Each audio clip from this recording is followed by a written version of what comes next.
Hello all, welcome to IAC. ఈ వీడియోలో మనం వీక్లీ ఎంసీక్యూస్ ఏవైతే ఉన్నాయో కరెంట్ అఫైర్స్కి సంబంధించినవి అవి డిస్కస్ చేద్దాం. ఎందుకంటే మనం డైలీ కరెంట్ అఫైర్స్ని డిస్కస్ చేస్తున్నాం కదా. సో దాంట్లో ఎక్కడో ఒక కంటెంట్ ఏదైనా ఒక కరెంట్ అఫైర్కి సంబంధించి వన్ లైనర్ అలాంటివి ఏమన్నా మనం మిస్ చేసినట్టయితే అవి ఇక్కడ కవర్ చేయొచ్చు. లేదు మనం కంప్లీట్గా చాలా వరకు కవర్ చేసుకుని వచ్చినట్టయితే వాటికి సంబంధించినవి ఒకసారి ఇక్కడ ర్యాపిడ్ రివిజన్ అవుతుంది. ఎంసీక్యూ ఫార్మెట్లో ఈ వీక్లీ కరెంట్ అఫైర్లో మనకి డైలీ కరెంట్ అఫైర్స్ ఏవైతే నేర్చుకున్నామో అవి ఒక ర్యాపిడ్ ఫార్మాట్ లో మనం ఇక్కడ రివిజన్ చేయొచ్చు. సో అవి ఇక్కడ డిస్కస్ చేద్దాం. ఫస్ట్ వన్ చూద్దాం. సో ఇక్కడ మనకి ఫస్ట్ ఎంసీక్యూ చూడండి. అంతర్జాతీయ వజ్రాలు మరియు ఆభరణాల వ్యాపారం కోసం ప్రపంచంలోనే అతిపెద్ద మరియు అత్యంత ఆధునిక కేంద్రం ఇటీవల ఎక్కడ ప్రారంభించబడింది? Where has the world's largest and most modern centre for international diamond and jewellery business has been inaugurated recently. So ఆప్షన్స్లో ముంబై, సూరత్, బెంగళూరు, తిరువనంతపురం అని చెప్పేసి ఉంది. సో మనకి సూరత్ ఏదైతే ఉందో అది కరెక్ట్ ఆన్సర్ అవుతుంది. గుజరాత్లోని సూరత్ ఏదైతే ఉందో దానిని డైమండ్ సిటీ ఆఫ్ ఇండియా అని చెప్పి కూడా పిలుస్తారనమాట. సో అదే సూరత్లో రీసెంట్గా international diamond and jewellery business అనేది స్టార్ట్ అయింది. ఆప్షన్ బి ఏదైతే ఉందో అది కరెక్ట్ ఆన్సర్ అవుతుంది. సో ఇక్కడితో ఈ కరెంట్ అఫైర్ అనేది కంప్లీట్ అయిపోయిందండి. ఇంకా కొంచెం ఇంపార్టెంట్గా చెప్పుకోవాలనుకుంటే ఇండియాలో మనకి లార్జెస్ట్ డైమండ్ మైన్ అనేది వజ్రగని అనేది మధ్యప్రదేశ్లోని పన్నా అనే ఏరియాలో ఉంది. ఇది గుర్తుపెట్టుకోండి. సో డైమండ్ సోర్స్ వచ్చేటప్పటికి మధ్యప్రదేశ్ పన్నాలో ఉంది. బట్ డైమండ్ బిజినెస్ గుజరాత్లో ఎక్కువ అనమాట, ఎస్పెషల్లీ సూరత్ లాంటి ప్రాంతాల్లో. సో అందుకనే అక్కడ international and diamond and jewellery బిజినెస్కి సంబంధించిన ఒక హబ్ని స్టార్ట్ చేస్తున్నారు. ఇది ప్రపంచంలోనే వన్ ఆఫ్ ద బిగ్గెస్ట్గా కాబోతుంది అనమాట. అయితే గుజరాత్ చాలా సందర్భాల్లో కరెంట్ అఫైర్స్లో మనకి కనిపిస్తానే ఉంది. దానికి సంబంధించి కొన్ని ఇంపార్టెంట్ పాయింట్స్ చూద్దాం. Gujarat in current affairs of 2023 highlights. Various సందర్భాల్లో 2023లో గుజరాత్కి సంబంధించిన current affairs. Gujarat chief minister నార్మల్గా మనకు తెలుసు భూపేంద్ర పటేల్ గారు, అండ్ గుజరాత్ యొక్క గవర్నర్ వచ్చేటప్పటికి ఆచార్య దేవ్రత్.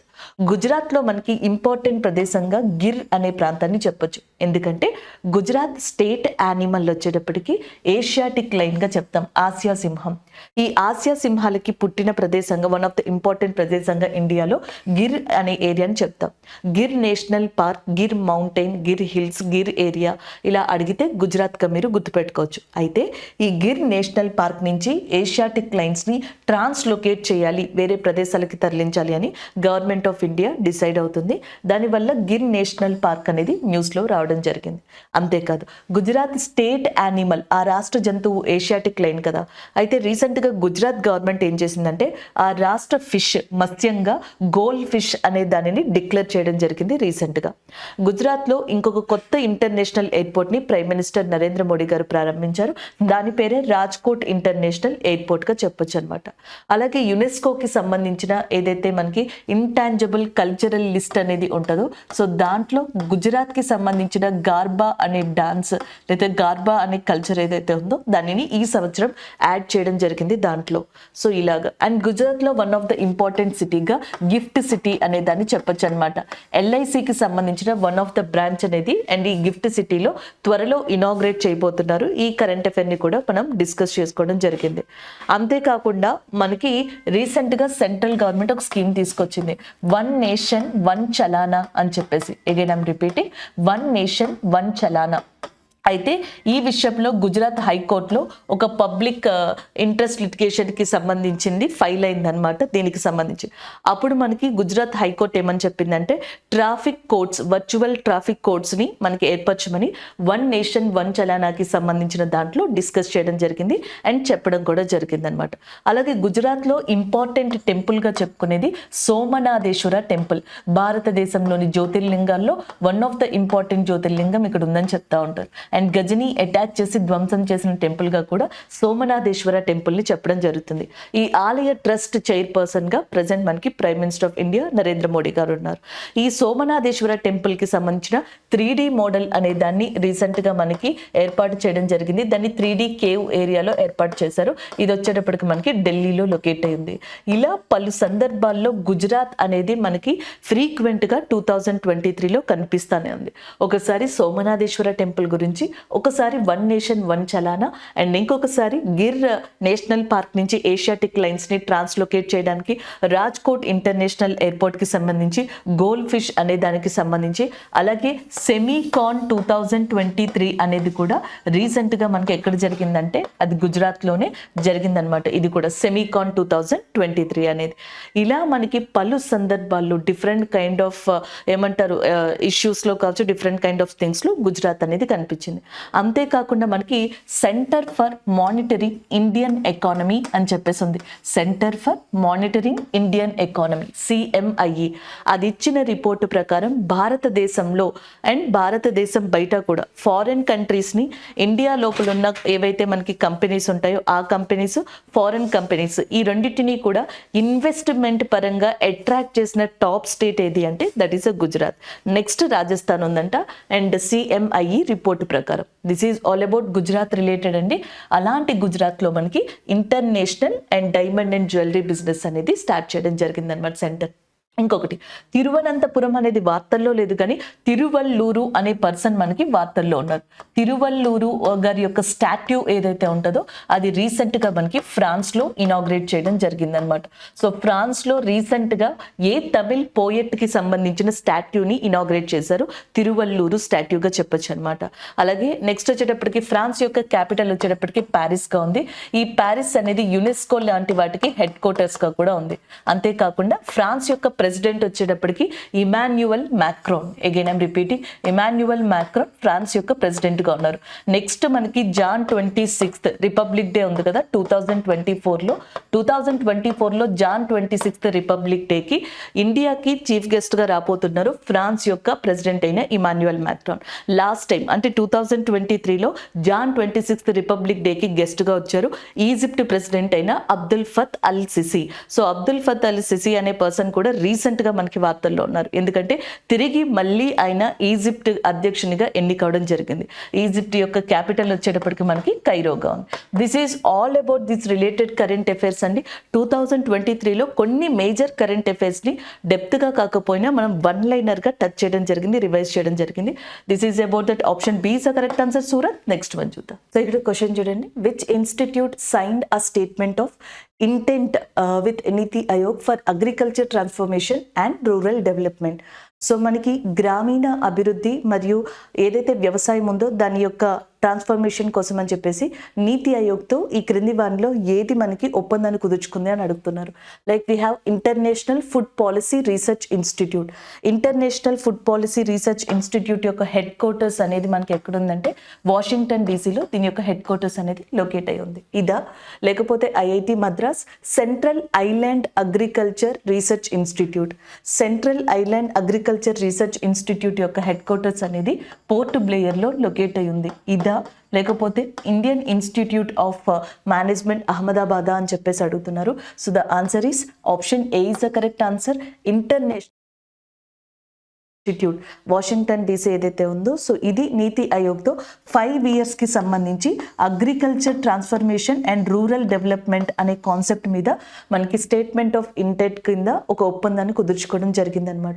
సో దీంట్లో ఏంటి అంటే అగ్రికల్చర్ ట్రాన్స్ఫర్మేషన్కి కావాల్సిన పాలసీ ఎనలిటికల్ టూల్స్ ఏవైతే ఉంటాయో ఎలాంటివి చేస్తే బాగుంటుంది ఇవన్నీ కూడా మనకి ఈ ఇన్స్టిట్యూట్ నీతి ఆయోగ్కి ఇవ్వనుంది. నీతి ఆయోగ్ యొక్క చైర్మన్గా ప్రజెంట్ మనకున్నది మీకు ఆల్రెడీ తెలుసు prime minister of India Narendra Modi గారు. అలాగే నెక్స్ట్ నీతి ఆయోగ్కి CEOగా ఉన్నది BVR సుబ్రహ్మణ్యం గారు. సో ఈ రెండు మీరు గుర్తుపెట్టుకోవచ్చండి. Here we have a answer option A అనేది కరెక్ట్ ఆన్సర్ అవుతుంది. అలాగే NITI Aayog in India sustainable development goals index అనే దాన్ని రిలీజ్ చేస్తుంది ఇండియాకి సంబంధించి. అండ్ దాంతోపాటుగా మనకి national multi dimensional poverty index అని చెప్పేసి ఉంటుంది. National multi dimensional poverty index, ఇలాగే global multi dimensional poverty index రెండు ఉంటాయి. సో మనకి పేదరికానికి సంబంధించి బహుళ సూచిక అనేది గ్లోబల్ పరంగా ఉంటుంది, ఇండియా పరంగా ఉంటుంది. ఉంటుంది. గ్లోబల్ పరంగా ఉన్న ఈ ఇండెక్స్ని రిలీజ్ చేసేది ఎవరు అంటే ఆక్స్ఫర్డ్గా చెప్పడం జరుగుతుంది, ఆక్స్ఫర్డ్ యూనివర్సిటీ.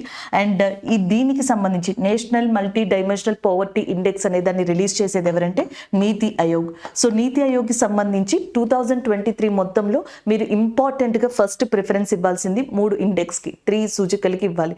ఒకటి వచ్చేటప్పటికి నీతి ఆయోగ్కి సంబంధించిన సస్టైనబుల్ డెవలప్మెంట్ గోల్ ఇండెక్స్ అనేది ఒకటి, అండ్ రెండోది వచ్చేటప్పటికి national multi dimensional poverty index అని చెప్పేసి ఉంది చూసారా. సో దానికి సంబంధించి మీరు ప్రిఫరెన్స్ ఇవ్వాల్సి ఉంటుంది. అలాగే మనకి ఈ ఎక్స్పోర్ట్స్కి సంబంధించిన ప్రిపేర్నెస్ ఇండెక్స్ అని చెప్పేసి ఉంటుంది అనమాట, లేదా రెడీనెస్ ఇండెక్స్ అని చెప్పేసి. సో దానికి ఇలాంటి వాటికి నీతి ఆయోగ్ సూచికనిస్తుంది, అదొకసారి చూసుకోండి. అండ్ ద నెక్స్ట్ వన్, ఒకసారి ఇక్కడ ఫుడ్ గురించి మాట్లాడుతున్నాం, ఆహారం గురించి మాట్లాడుతున్నాం కాబట్టి లైక్ ఫుడ్ అండ్ రీసెర్చ్ అని చెప్పి ఇంకొక ఇంపార్టెంట్ కరెంట్ అఫైర్ని ఇక్కడ మనం ఇంటర్లింక్ చేసుకోవచ్చు.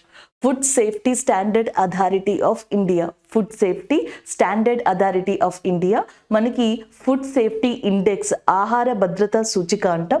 సో దాన్ని 2022-23కి రిలీజ్ చేసింది. సో ఈ ఇండెక్స్లో 3 కేటగిరీస్ ఉంటాయి. ఒకటి యూనియన్ టెరిటరీస్కి సంబంధించిన కేటగిరీ ఉంటుంది. కేంద్ర పాలిత ప్రాంతాల్లో ఫుడ్ సేఫ్టీ ఇండెక్స్లో మనకి 2022-23కి గాను టాప్లో ఉన్న state Jammu Kashmir. Next one union territory Jammu Kashmir, next one Delhi, next one Chandigarh కేంద్ర పాలిత ప్రాంతాల్లో. Next one small states category, చిన్న రాష్ట్రాల యొక్క కేటగిరీలో first Goa, second Manipur, third Sikkim అనేది ఉంది. అలాగే నెక్స్ట్ బిగ్ స్టేట్స్ యొక్క కేటగిరీలో లేదా లార్జ్ స్టేట్స్ కేటగిరీలో కేరళ ఫస్ట్, పంజాబ్ సెకండ్, తమిళనాడు థర్డ్లో ఉంది.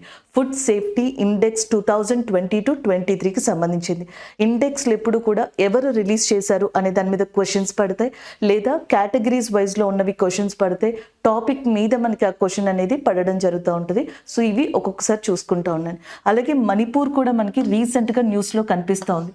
మణిపూర్లో ఇంపార్టెంట్గా ఇష్యూస్ ఎవరెవరికి మధ్య జరుగుతున్నాయంటే Kuki and as well as Meitei. So వీళ్ళిద్దరికి మధ్యలో ఈ ఇష్యూస్ అనేవి జరుగుతున్నాయి కదా, వీటికి సంబంధించి కూడా మీరు గుర్తుపెట్టుకోవాల్సి ఉంటుంది. మియాతీస్ ఎవరైతే ఉంటారో వాళ్ళకి షెడ్యూల్ ట్రైబల్ స్టేటస్ ఇవ్వాలి అని చెప్పేసి డిమాండ్ చేస్తున్నారనమాట. ఈ నేపథ్యంలో ఇండియాలో 4 షెడ్యూల్ ట్రైబల్ స్టేటస్ అనేవి వచ్చాయి. ఒకటి వచ్చేటప్పటికి గోండ్ అనే ట్రైబ్కి ఉత్తరప్రదేశ్ నుంచి షెడ్యూల్ ట్రైబల్ స్టేటస్ అనేది రావడం జరిగింది. అలాగే బింజియా అని చెప్పేసి ఇంకొక ట్రైబ్ ఉంది. సో వీళ్ళకి ఛత్తీస్గఢ్కి సంబంధించి షెడ్యూల్ ట్రైబ్ స్టేటస్ అనేది లభించింది. ఇలాంటి క్వశ్చన్స్ కూడా మిమ్మల్ని అడుగుతూ ఉంటారు. ఛత్తీస్గఢ్ నుంచి ఈ సంవత్సరం ఎవరికి షెడ్యూల్ ట్రైబ్ స్టేటస్ లభించింది, ఉత్తరప్రదేశ్ నుంచి ఎవరికి లభించింది, మణిపూర్లో ఈ స్టేటస్ కోసం ఎవరిపైన మనకి ఎక్కువగా ఈ ఇష్యూస్ని తీసుకొస్తున్నారు, ఇలాంటి క్వశ్చన్స్ అడిగే ఛాన్సెస్ ఉన్నాయి. ఈవెన్ బ్యాంకింగ్ వాళ్ళకైతే మణిపూర్లో మనకి లోక్తక్ లేక్ అని చెప్పేసి ఉంటుంది. We have a lake which is called as a Loktak lake. So ఈ లోక్తక్ లేక్ మీద మనకు ఒక నేషనల్ పార్క్ ఉంది. దాని స్పెషాలిటీ ఏంటంటే ఫ్లోటింగ్ నేషనల్ పార్క్ ఇన్ ఇండియాగా చెప్తారు. One of the floating national park in వరల్డ్గా కూడా దాన్ని చెప్పొచ్చు. దాని పేరు కీబుల్ లాంజోవాగా చెప్పడం జరుగుతుంది అనమాట. సో ఇలాంటి క్వశ్చన్స్ని మీరు చూసుకుంటూ ఉండాలి దీనికి సంబంధించింది. అలాగే ఈ సంవత్సరం 37th ఏదైతే ఉందో మనకి నేషనల్ గేమ్స్ అంటాం కదా. సో 37th నేషనల్ గేమ్స్ అనేవి ఎక్కడ జరిగాయి అంటే గోవాలో జరిగాయి. 36th గుజరాత్లో జరిగాయి, 37th గోవా, అండ్ 38th వచ్చేటప్పటికి ఉత్తరాఖండ్ ఏదైతే ఉందో సో దాన్ని అనౌన్స్ చేశారు. మళ్ళీ చెప్తున్నాను, 2022లో 36th నేషనల్ గేమ్స్ అనేవి గుజరాత్లో జరిగాయి. 2023లో 37th నేషనల్ గేమ్స్ గోవాలో జరిగాయి. 2024లో 38th నేషనల్ గేమ్స్ ఉత్తరాఖండ్లో జరుగుతున్నాయి. సో ఇలా ఒక్కొక్కసారి చూసుకుంటూ ఉండండి. ఆప్షన్ ఏ అనేది ఏదైతే ఉందో అది కరెక్ట్ ఆన్సర్ అవుతుంది ఇక్కడ. నెక్స్ట్ వన్ చూద్దాం. సో నెక్స్ట్ క్వశ్చన్ చూడండి. సెయింట్ లూసియాలోని tax inspector without borders program కోసం పార్ట్నర్ అడ్మినిస్ట్రేటివ్గా ఏ దేశం ఎంపిక చేయబడింది? So which country has been chosen as the partner administration for the tax inspectors without borders program in Saint Lucia అని చెప్పేసి అంటున్నారు. సో మనకి ఈ ట్యాక్స్ ఇన్స్పెక్టర్స్ వితౌట్ బోర్డర్స్ అనేది ఎవరు స్టార్ట్ చేశారంటే యునైటెడ్ నేషన్ డెవలప్మెంట్ ప్రోగ్రామ్. దీని యొక్క హెడ్ క్వార్టర్స్ అనేది మనకి న్యూయార్క్లో లొకేట్ అయి ఉంది ఈ సంస్థ.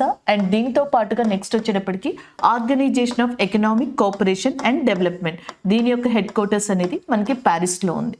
So organisation of economic cooperation and development, united nation development programme, ఈ రెండు కలిసి ట్యాక్స్ ఇన్స్పెక్టర్ వితౌట్ బోర్డర్స్ అనే దాన్ని స్టార్ట్ చేశారు. సో దీని యొక్క ముఖ్య ఉద్దేశం కంట్రీస్ ఏవైతే ట్యాక్స్ సిస్టమ్ని అంతగా మనకి టెక్నాలజీని లేకుండా ఉంటాయో, అంత ఎక్స్పీరియన్స్ లేకుండా ఉంటాయో, అలాంటి కంట్రీస్కి ఈ ట్యాక్స్ సిస్టమ్ని ఎగ్జాక్ట్గా అమలుపరిచే కంట్రీలు కావచ్చు, మిగతావి కావచ్చు, హెల్ప్ చేయడం జరుగుతుంది పార్ట్నర్గా టైఅప్ అవ్వడం వల్ల. సో ఇలాంటి దాన్నే ట్యాక్స్ ఇన్స్పెక్టర్ వితౌట్ బోర్డర్స్గా తీసుకొచ్చారనమాట. అంటే ఈ ట్యాక్స్ సిస్టమ్ని ఫుల్ ఫ్లెడ్జ్డ్గా ఎవ్రీ కంట్రీలో కూడా పర్ఫెక్ట్గా అమలు చేసే విధంగా ఈ ప్రోగ్రామ్ని డిజైన్ చేయడం జరిగింది. అయితే ఈసారి మనకి సెయింట్ లూసియాలోని ఈ ట్యాక్స్ ఇన్స్పెక్టర్ ప్రోగ్రామ్ అనేది స్టార్ట్ అయింది. దీంట్లో పార్ట్నర్ అడ్మినిస్ట్రేషన్గా ఇండియాని తీసుకోవడం జరిగింది. Option A is the correct answer. 2021లో ట్యాక్స్ ఇన్స్పెక్టర్స్ వితౌట్ బోర్డర్ ప్రోగ్రామ్కి ఇండియా ఎవరికి మనకి పార్ట్నర్గా ఉందంటే భూటాన్కి. ఈసారి ఇండియా ఎవరికి పార్ట్నర్ అడ్మినిస్ట్రేషన్గా ఉండబోతుంది అంటే సెయింట్ లూసియాకి అని చెప్పొచ్చు అనమాట. ఆప్షన్ ఏ ఏదైతే ఉందో అది కరెక్ట్ ఆన్సర్ అవుతుంది. Option A India. అలాగే నెక్స్ట్ భూటాన్ యొక్క ప్రెసిడెంట్ ఎవరైతే ఉన్నారో మనకి వాంగ్చుక్, రీసెంట్గా ఆయన ఇండియాని విజిట్ చేయడం జరిగింది. భూటాన్ చైనా యొక్క టాక్స్ తర్వాతే భూటాన్ యొక్క ప్రెసిడెంట్ వాంగ్చుక్ లేకపోతే కింగ్ అని కూడా పిలవచ్చు, ఆయన ఇండియాని కొన్ని రోజుల పాటు విజిట్ చేశారనమాట. అది ఇంకొక పాయింట్గా మీరు ఇక్కడ గుర్తుపెట్టుకోవడానికి బాగుంటుంది. అండ్ నెక్స్ట్ వన్, భూటాన్కి వెస్ట్ బెంగాల్కి ఏదైతే బోర్డర్ ఏరియా ఉంటుందో ఇక్కడ మనకున్న ఇంపార్టెంట్ టైగర్ రిజర్వ్ అని చెప్పొచ్చు, లేకపోతే నెక్స్ట్ వచ్చేటప్పటికి ఇంపార్టెంట్ ఏరియా నేషనల్ పార్క్ ఇలా చెప్పొచ్చు, Baksa area. So Baksa area అనేది వెస్ట్ బెంగాల్ దగ్గర ఉంది, బోర్డర్ దగ్గర ఉన్న ఏరియాగా కూడా చెప్పొచ్చు అనమాట. సో ఇది ఇంకొక పాయింట్గా గుర్తుపెట్టుకోండి. నేపాల్కి ఇండియాకి సంబంధించిన ఒకే ఒక్క ఎక్సర్సైజ్ ఏది అంటే యుద్ధ విన్యాసం, సూర్యకిరణ్ అనే యుద్ధ విన్యాసం ఉంటుంది. అది ఓన్లీ నేపాల్కి ఇండియాకి సంబంధించిన ఎక్సర్సైజ్ అనమాట. అలాగే బంగ్లాదేశ్కి ప్రైమ్ మినిస్టర్ ఎవరైతే ఉన్నారో షేక్ హసీనా, ఆమె ఫ్రీక్వెంట్గా మనకి కరెంట్ అఫైర్స్లో ఉంటూ ఉంటారనమాట. ఆమె పేరు గుర్తుపెట్టుకోండి. బంగ్లాదేశ్ యొక్క క్యాపిటల్ ఢాకా, బంగ్లాదేశ్ యొక్క ప్రైమ్ మినిస్టర్ షేక్ హసీనా గారు అనమాట. అండ్ నెక్స్ట్ వచ్చేటప్పటికి మనకి చైనాకి సంబంధించి మీరు గుర్తుపెట్టుకోవాల్సింది తియాన్హే. తియాన్హే అనేది చైనాకి సంబంధించిన ఓన్ ఇంటర్నేషనల్ స్పేస్ స్టేషన్. మనకి ఇంటర్నేషనల్ స్పేస్ స్టేషన్ ISS అని చెప్పేసి అంటాం కదా. ఈ ఇంటర్నేషనల్ స్పేస్ స్టేషన్లో ఒకప్పుడు జపాన్కి సంబంధించిన స్పేస్ ఏజెన్సీ జాక్సా, రష్యాకి సంబంధించిన space agency, European space agency NASA, and as well as next చైనాకి సంబంధించిన స్పేస్ ఏజెన్సీస్, ఆస్ట్రోనట్స్ ఈ ఇంటర్నేషనల్ స్పేస్ స్టేషన్లో యాక్టివిటీస్ని కొనసాగించేవాళ్ళు. 22 years వరకు ఇది బాగానే కొనసాగుతుంది కూడా.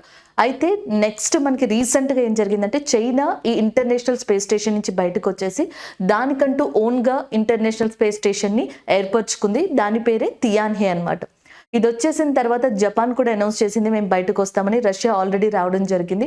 సో అందుకని నాసా ఏమని డిసైడ్ అయిందంటే 2030 కల్లా ఈ ఇంటర్నేషనల్ స్పేస్ స్టేషన్ ఏదైతే ఉందో దాన్ని కంప్లీట్గా ఆపేస్తాము, ఇంకా ముగించేస్తాము అన్నట్టుగా చెప్పడం జరిగిందనమాట. దీని యొక్క డెబ్రీస్ కావచ్చు, దీని యొక్క పార్ట్స్ కావచ్చు, ఇవన్నీ పసిఫిక్ ఓషన్లో కంప్లీట్గా మనకి డిస్పోజ్ చేయనున్నట్టుగా కూడా చెప్పడం జరిగింది. అయితే దీని ప్లేస్లో స్టార్ ల్యాబ్ అనే ఇంకొక కొత్త సిస్టమ్ని యూరోపియన్ స్పేస్ ఏజెన్సీ నాసా కలిసి తీసుకురాబోతున్నాయి. OS అనే కంపెనీ ఏదైతే ఉందో సో అది దీనికి హెల్ప్ చేయబోతుంది అని కూడా చెప్పడం జరిగింది. ఇదంతా సైన్స్ అండ్ టెక్నాలజీలో మీకు బాగా యూజ్ అవుతుందండి. చైనా ఉంది కాబట్టి ఈ విషయాలు మనం ఇక్కడ డిస్కస్ చేసాం. This is all about this current affair. Option A is the correct answer, India. So next one చూడండి, logistics is of across different state 2023 నివేదిక లాజిస్టిక్స్ పనితీరులో ఎన్ని రాష్ట్రాలని అచీవర్స్గా పేర్కొంది అని చెప్పేసి అడుగుతున్నారు. So logistics is across different state 2023 report named how many states as a achievers in logistics performance అని చెప్పేసి ఉంది. సో జనరల్గా ఏంటంటే మనకి ఇది ministry of commerce and industry ఏదైతే ఉందో ఇండియాలో లాజిస్టిక్స్ యొక్క పర్ఫార్మెన్స్ తెలుసుకోవడానికి ఇండియాలో ఉన్న స్టేట్స్ అండ్ యూనియన్ టెరిటరీస్ని కేటగిరీస్ కింద విడగొడుతుంది. ఎలా కేటగిరీస్ కింద విడగొడుతుంది అంటే, ఒకటి కోస్టల్ ఏరియాస్ అని చెప్పేసి ఒక category, next one land locked states అని ఇంకొక category, north east India states అని చెప్పేసి ఒకటి, యూనియన్ టెరిటరీస్ అని చెప్పేసి ఇంకొకటి, ఇలాగా మనకి డిఫరెంట్ కేటగిరీస్ చేస్తుంది ఇండియాలో ఉన్న states and union టెరిటరీస్ని.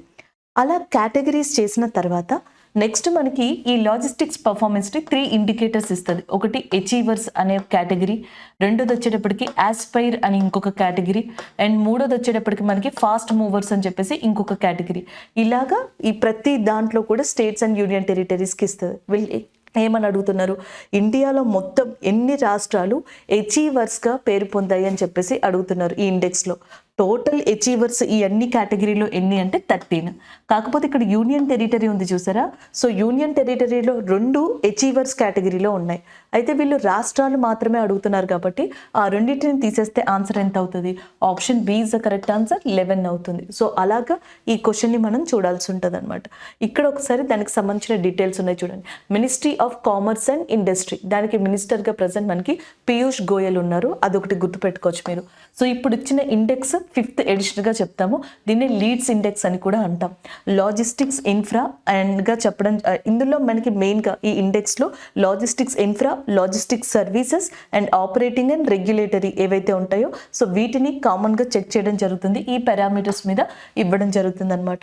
So next కనుక తీసుకున్నట్టయితే ఇక్కడ ఒకసారి చూడండి, నేను ఆల్రెడీ కొన్ని ఎగ్జాంపుల్కి రాశాను, బట్ వీటికి స్పెషల్ కేటగరైజేషన్ ఏదైతే ఉందో అక్కడ మెన్షన్ చేయడం జరిగింది, అక్కడ మనం చూడొచ్చు అనమాట. సో నార్మల్గా మనకి ఇండియాలో ఇంకొకటి కూడా ఉంది, మనకి ఇండియాకి సంబంధించి ఎలాంటి లాజిస్టిక్స్ పర్ఫార్మెన్స్ ఇండెక్స్ ప్రపంచంలో ఉంది అని తెలుసుకోవడానికి ఎల్పిఐ ఇండెక్స్ అని చెప్పేసి ఉంది. సో మనకి ఇదేమో లీడ్స్ అనేది ఏంటి, మినిస్ట్రీ ఆఫ్ కామర్స్ ఇండియాకి సంబంధించి ఇస్తుంది, బట్ ఎల్పిఐ అనేది వరల్డ్ బ్యాంక్ ఇవ్వడం జరుగుతుంది. అవుట్ ఆఫ్ 139 కంట్రీస్లో ఇండియా యొక్క ర్యాంక్ 38గా ఉంది, దేంట్లో లాజిస్టిక్స్ పర్ఫార్మెన్స్ ఇండెక్స్లో. అది ఒకటి మీరు గుర్తుపెట్టుకోవచ్చు. సో ఇక్కడ చూసినట్టయితే ఇక్కడ చూడండి, కోస్టల్ గ్రూప్ ఉంది చూసారా, కోస్టల్ గ్రూప్ అనే కేటగిరీలో అచీవర్స్ ఆంధ్రప్రదేశ్, గుజరాత్, కర్ణాటక, తమిళనాడుగా ఉన్నారు. అలాగే యాస్పైర్స్ గోవా, ఒడిస్సా, వెస్ట్ బెంగాల్, ఫాస్ట్ మూవర్స్గా కేరళ, మహారాష్ట్ర ఉన్నారు, ఇలా అనమాట. నెక్స్ట్ ల్యాండ్ లాక్డ్లో వచ్చేటప్పటికి అచీవర్స్ చూడండి, హర్యానా, పంజాబ్, తెలంగాణ, ఉత్తరప్రదేశ్ ల్యాండ్ లాక్డ్కి సంబంధించి ఉన్నాయన్నమాట. అండ్ ద నెక్స్ట్ మనకి యూనియన్ టెరిటరీస్కి సంబంధించి Chandigarh and as well as Delhi లాంటి ప్రాంతాలు ఏవైతే ఉన్నాయో అవి యూనియన్ టెరిటరీస్కి సంబంధించి ఉన్నాయి. అలాగే నెక్స్ట్ మనకి నార్త్ ఈస్ట్ ఇండియాకి సంబంధించిన అచీవర్స్ కూడా ఉన్నారు. అలా చూసుకున్నట్టయితే టోటల్గా 11 అచీవర్స్ ఇక్కడ ఉండడం జరిగింది. ఆప్షన్ బి ఏదైతే ఉందో అది కరెక్ట్ ఆన్సర్ అవుతుంది. సో ఈ 2 గుర్తుపెట్టుకోవచ్చండి. లీడ్స్ అనే దాన్నేమో మన ఇండియాలో ఇవ్వడం జరుగుతుంది లాజిస్టిక్స్కి సంబంధించి. ప్రపంచవ్యాప్తంగా లాజిస్టిక్స్ పర్ఫార్మెన్స్ ఇండెక్స్ అనే ఎల్పిఐ అనే దాన్ని వరల్డ్ బ్యాంక్ అనేది ఇవ్వడం జరుగుతుంది. వరల్డ్ బ్యాంక్ యొక్క హెడ్ క్వార్టర్స్ కూడా వాషింగ్టన్ డీసీలోనే ఉంది. దాని యొక్క హెడ్గా మనకి అజయ్ బాంగన్ అనే పర్సన్ ఉన్నారు. Ajay Banga is the present world bank ప్రెసిడెంట్గా చెప్పొచ్చు, లేదా హెడ్గా కూడా చెప్పొచ్చు. అండ్ టోటల్గా 189 మెంబర్స్ మనకి దాంట్లో మెంబర్స్గా ఉన్నారు. India is also one of the member in world bank as well as IMFగా కూడా చెప్పొచ్చు. సో నెక్స్ట్ వన్ చూడండి, ఇంటర్నేషనల్ ఎనర్జీ ఏజెన్సీ ప్రకారం 2026 నాటికి ప్రపంచ బొగ్గు డిమాండ్ ఎంత శాతం తగ్గుతుంది? According to that international energy agency, so international energy agency ప్రకారం చూసుకున్నట్టయితే గ్లోబల్ కోల్ డిమాండ్ అనేది ఎంతవరకు 2026కి తగ్గుతుంది అని అడుగుతున్నారు. That is 2.3%. ఆప్షన్ సి అనేది ఇక్కడ మనకి కరెక్ట్ ఆన్సర్ అవుతుంది అనమాట. ఇంటర్నేషనల్ ఎనర్జీ ఏజెన్సీ యొక్క హెడ్ క్వార్టర్స్ వచ్చేటప్పటికి మనకి ప్యారిస్లో లొకేట్ అయి ఉంది. ఇంటర్నేషనల్ అటామిక్ ఎనర్జీ ఏజెన్సీ అనేది వేరు, ఇంటర్నేషనల్ ఎనర్జీ ఏజెన్సీ వేరు. IEA దీని యొక్క హెడ్ క్వార్టర్స్ ప్యారిస్లో ఉంది. దీని ప్రకారం చూసుకుంటే 2026 నాటికి ప్రపంచంలో బొగ్గు యొక్క డిమాండ్ అనేది డిక్లైన్ అవుతుంది 2.3% వరకు. అండ్ ఇండియా విషయానికి వస్తే కొన్ని రిపోర్ట్స్ ప్రకారం ప్రపంచంలో వరల్డ్లో కోల్ రిజర్వ్స్ని కలిగిన దాంట్లో ఇండియా యొక్క ర్యాంక్ 5th పొజిషన్లో ఉందన్నమాట. అది ప్రొడ్యూసింగ్లో అయితే టాప్లో చైనా అండ్ సెకండ్ ఇండియా ఉన్నట్టుగా చెప్తున్నారు. బట్ ఈ ర్యాంకింగ్ అనేది కంప్లీట్గా చేంజ్ అవుతూ ఉంటుంది, ఒకసారి మీరు చూసుకోండి. బట్ ఇండియా విషయానికి వస్తే ఇండియాలో లార్జెస్ట్ ప్రొడ్యూసర్స్ ఆఫ్ కోల్, బొగ్గుని అత్యధికంగా ప్రొడ్యూస్ చేసే రాష్ట్రాలుగా ఒకటి జార్ఖండ్ అనేది ఉంది, అండ్ రెండోది వచ్చేటప్పటికి ఒడిస్సా ఉంది, అండ్ మూడోది వెస్ట్ బెంగాల్, అండ్ నాలుగోది మూడోది వచ్చేటప్పటికి మనకి ఛత్తీస్గఢ్ అనేది ఉంది, అండ్ నాలుగోది వచ్చేటప్పటికి వెస్ట్ బెంగాల్, ఐదోది వచ్చేటప్పటికి Madhya Pradesh. Jharkhand, Odisha, Chhattisgarh, west Bengal, Madhya Pradesh largest producers of coal in ఇండియాగా ఉన్నాయి. సో ఇవి మీరు చూసుకోవచ్చు. Oldest coal mine in India west బెంగాల్కి సంబంధించిన రాణిగంజ్ అనే ఏరియా అని చెప్తాం. ఇది one of the oldest coal mine in ఇండియాగా కూడా ఉందన్నమాట. సో నెక్స్ట్ కరెంట్ అఫైర్ చూడండి, recently 3 Indian officers are awarded with the prestigious golden owl award. So this was given by which of the following country? So golden owl award అనేది so ఏ country ఇస్తుంది అని చెప్పేసి అడుగుతున్నారు. ఇండియాకి సంబంధించిన ఒక 3 మెంబర్స్ ఈ అవార్డుని అందుకున్నారు. గోల్డెన్ ఓల్ అవార్డ్ అనేది జనరల్గా మనకి శ్రీలంక కంట్రీ ఏదైతే ఉందో ఇది ఇండియన్ ఆఫీసర్స్ 3కి ఇవ్వడం జరిగిందనమాట. సో ఆప్షన్ వచ్చేటప్పటికి మనకి ఏదైతే ఉందో అది కరెక్ట్ ఆన్సర్ అవుతుంది. Sri Lanka recently given golden owl award to that 3 Indian officers, army officers చెప్పుకోవచ్చు, నేవీ అండ్ ఎయిర్ ఫోర్స్ కి సంబంధించిన వాళ్ళకి కూడా ఇచ్చారు. సో ఇక్కడ మీరు చూడొచ్చు శ్రీలంక ఏం చేసింది అంటే defence services command and staff కాలేజ్లో ఒక కోర్సుని నిర్వహించుకుంటూ వస్తుంది. సో ఈ ఆర్మీ, నేవీ, ఎయిర్ ఫోర్స్ కి సంబంధించిన ట్రైనింగ్ పీరియడ్ లాంటిది. సో దాంట్లో మన ఇండియన్ ఆఫీసర్స్ పార్టిసిపేట్ చేసిన తర్వాత ఆ టాలెంట్ అండ్ స్కిల్ కి సంబంధించి ఈ ముగ్గురు ఆఫీసర్స్ కి గోల్డెన్ ఔల్ అవార్డ్ అనేది ఇవ్వడం జరిగింది. సో ఈ అవార్డుని అందుకున్న వాళ్ళు ఎవరంటే Sumit Mahajan Indian air force కి సంబంధించి, మేజర్ రోహిత్ ఇండియన్ ఆర్మీకి సంబంధించి, సన్నీ శర్మ ఈయన ఇండియన్ నేవీకి సంబంధించి, వీళ్ళ ముగ్గురికి ఈ అవార్డ్స్ని ఇచ్చారనమాట. ఈ అవార్డుని ఇచ్చింది శ్రీలంక యొక్క ప్రెసిడెంట్ అయిన రానిల్ విక్రమసింఘే ఎవరైతే ఉన్నారో, సో రానిల్ విక్రమసింఘే ఈ అవార్డుని వాళ్ళకి ఇవ్వడం జరిగింది. శ్రీలంకకి 2 క్యాపిటల్స్ ఉన్నాయి, రాజధానులు. ఒకటి కొలంబోగా చెప్తాం అండ్ ఇంకొకటి జయవర్ధనపుర కోటే ఏదైతే ఉందో సో దాన్ని చెప్పడం జరుగుతుంది. రీసెంట్గా శ్రీలంకలో SBI యొక్క బ్రాంచ్ని ఏర్పాటు చేయడం జరిగింది. ఫినాన్స్ మినిస్టర్ నిర్మలా సీతారామన్ గారు మనకి శ్రీలంకని ఈ ఇయర్లో విజిట్ చేశారు. విజిట్ చేసినప్పుడు శ్రీలంకలోని ట్రింకోమలే అనే ప్రాంతంలో అండ్ ఇంకొక ప్రాంతంలో కూడా SBI యొక్క బ్రాంచెస్ ని ఏర్పాటు చేయడం జరిగింది. సో అది ఇంకొక ఇంపార్టెంట్ అప్డేట్ గా గుర్తుపెట్టుకోవచ్చు. అయితే శ్రీలంక విషయానికి వస్తే శ్రీలంకకి ఇండియాకి సంబంధించి స్లినెక్స్ అని చెప్పేసి ఒక యుద్ధ విన్యాసం అనేది ఉంది. సో శ్రీలంక ఇండియా ఎక్సర్సైజ్ గా దీన్ని చెప్తాం. దీని యొక్క 10th ఎడిషన్ అనేది శ్రీలంకలో జరిగింది. శ్రీలంకలో ఇది 2 phases లో జరిగింది. ఒకటి హార్బర్ ఫేజ్, ఇంకొకటి సీ ఫేజ్. ఈ రెండింటిని కూడా కొలంబోలోనే నిర్వహించారు. అయితే ఇక్కడ ఆప్షన్స్ లో మీకు USA అనేది కూడా ఉంది. USAకి సంబంధించి, ఇండియాకి సంబంధించి చాలా ఎక్సర్సైజ్లు ఉన్నాయి. ఒకటి వచ్చేటప్పటికి మనకి యుద్ధ అభ్యాస్ అనే యుద్ధ విన్యాసం, యుద్ధ అభ్యాస్ అనే ఎక్సర్సైజ్ USAకి ఇండియాకి సంబంధించింది, ఇది ఒకటి చెప్పొచ్చు. అలాగే నెక్స్ట్ వజ్ర ప్రహార్ అని చెప్పేసి ఇంకొక యుద్ధ విన్యాసం ఉంది, వజ్ర ప్రహారు, యుద్ధ అభ్యాస్. అలాగే ఈ 2 ఇండియాకి USAకి సంబంధించిన exercise. Quad countries India, USA, Australia, Japan. So ఈ క్వాడ్ కంట్రీస్ కలిపి మనకి మల్బార్ ఎక్సర్సైజ్ అనే దాన్ని కండక్ట్ చేయడం జరుగుతుంది. ఈ సంవత్సరం మల్బార్ ఎక్సర్సైజ్ అరేబియన్ సముద్రం దగ్గర జరిగిందనమాట. నెక్స్ట్ మనకి ఈ USA నేవీకి, ఇండియన్ నేవీకి మధ్యలో మనకి సాల్వెక్స్ ఎక్సర్సైజ్ అనేది జరిగింది. ఇది కొచ్చిలో జరిగింది. అలాగే ఇండియన్ ఆర్మీకి, USA ఆర్మీకి సంబంధించి COP 2023 ఎక్సర్సైజ్, ఎయిర్ ఫోర్స్ కి సంబంధించి Indian air force and USA air force కి సంబంధించిన ఎక్సర్సైజ్ ఇది COP 2023 వెస్ట్ బెంగాల్లోని కలైకొండ అనే ప్రాంతంలో జరిగింది. ఆల్రెడీ నేపాల్ కి సంబంధించి నేను మీకు చెప్పాను సూర్యకిరణ్ అనే యుద్ధ విన్యాసం ఉంది అని చెప్పేసి. సో ఇలా మనం వేరే ఆప్షన్స్ గురించి కూడా జనరల్ గా మాట్లాడుకోవచ్చండి. ఎయిదర్ అది శ్రీలంక అయినా, నేపాల్ అయినా, USA అండ్ భూటాన్ అయినా. బట్ ప్రెసెంట్ ఇక్కడ అడుగుతున్నారు కాబట్టి ఆప్షన్ A అనేది కరెక్ట్ ఆన్సర్ అవుతుంది. That is Sri Lanka. Next question చూసినట్టయితే ఇటీవల జమ్మూ అండ్ కాశ్మీర్ లో ఆనంద్ వివాహ చట్టం అమలు చేయబడింది. ఈ చట్టం ఏ క్రిందికి గుర్తింపునిస్తుంది అని అడిగారు. Recently the Anand marriage act has been implemented in Jammu Kashmir. This act gives recognition to అని చెప్పేసి. సో జనరల్ గా ఆనంద్ వివాహ చట్టం అనేది 1909 లో తీసుకొచ్చారంట బ్రిటిషర్స్ టైంలో. ఇది సిక్కు మ్యారేజ్ కి సంబంధించింది, సిక్కు వివాహ పద్ధతికి సంబంధించిందిగా చెప్తారనమాట. సో ఆప్షన్ A ఏదైతే ఉందో అది కరెక్ట్ ఆన్సర్. అయితే జమ్మూ కాశ్మీర్ లో ఇక మీదట ఈ ఆనంద్ వివాహ యాక్ట్ కి సంబంధించిన రూల్స్ అండ్ రెగ్యులేషన్స్ ని కూడా అప్లై చేయనున్నారు. అంటే ఎవరైతే జమ్మూ కాశ్మీర్లో ఈ పద్ధతిలో పెళ్లి చేసుకుంటారో దానికి సంబంధించిన లీగలైజ్డ్ రిజిస్ట్రేషన్ ప్రాసెస్ అనేది కూడా జమ్మూ కాశ్మీర్ గవర్నమెంట్ ఇంక్లూడ్ చేయడం జరిగింది. దానివల్ల ఇది వార్తల్లోకి వచ్చింది. ఆల్రెడీ మనకి హిందూ మ్యారేజ్ యాక్ట్ గురించి కూడా మనం కరెంట్ అఫైర్స్ లో చెప్పుకున్నప్పుడు చెప్పాం. 1955లో హిందూ వివాహ చట్టం అనేది ఇండియాలో వచ్చింది అని. సో దాని తర్వాత మనకి డిఫరెంట్ కైండ్ ఆఫ్ యాక్ట్స్ అనేవి కూడా వచ్చాయని ఇలా మనం మెయిన్ కరెంట్ అఫైర్ లో డిస్కస్ చేసుకున్నాం. అయితే ఆనంద్ మ్యారేజ్ యాక్ట్ రావడానికి మెయిన్ రీజన్ అయితే ఇదే అని చెప్పొచ్చు. ఆప్షన్ A ఏదైతే ఉందో అది కరెక్ట్ ఆన్సర్ అవుతుంది. అలాగే నెక్స్ట్ వన్ చూద్దాం. నెక్స్ట్ వచ్చేటప్పటికి మనకి ఇక్కడ అండ్ జమ్మూ కాశ్మీర్ విషయంలో మీరు గుర్తుపెట్టుకోవాల్సిన కొన్ని అంశాలు. జమ్మూ కాశ్మీర్ లెఫ్టినెంట్ గవర్నర్ ని అడుగుతూ ఉంటారు. జమ్మూ కాశ్మీర్ లెఫ్టినెంట్ గవర్నర్ గా మనోజ్ సిన్హా అనే పర్సన్ ఉన్నారు. ఇది ఒకటి చాలా ఇంపార్టెంట్ అండి. అలాగే జమ్మూ కాశ్మీర్ లో వచ్చేటప్పటికి ఎవ్రీ ఇయర్ కూడా కొన్ని ఫెస్టివల్స్ జరుగుతాయి. లైక్ ట్యూలిప్ ఫెస్టివల్ అని చెప్పేసి ఏషియాలోనే one of the biggest festival, అది జమ్మూ కాశ్మీర్ లో జరుగుతూ ఉంటుంది. అది ఒకటి. నెక్స్ట్ జమ్మూ కాశ్మీర్ లో ఇంపార్టెంట్ గా ఉల్లార్ లేక్ అని చెప్పేసి ఒకటి ఉంది. అలాగే నెక్స్ట్ ధాల్ లేక్ అని చెప్పేసి ఒకటి ఉంది. ఇలాంటివి అడుగుతూ ఉంటారు. జమ్మూ కాశ్మీర్లో షికారా ఫెస్టివల్ అనేది చాలా ఫేమస్ అని చెప్పొచ్చు.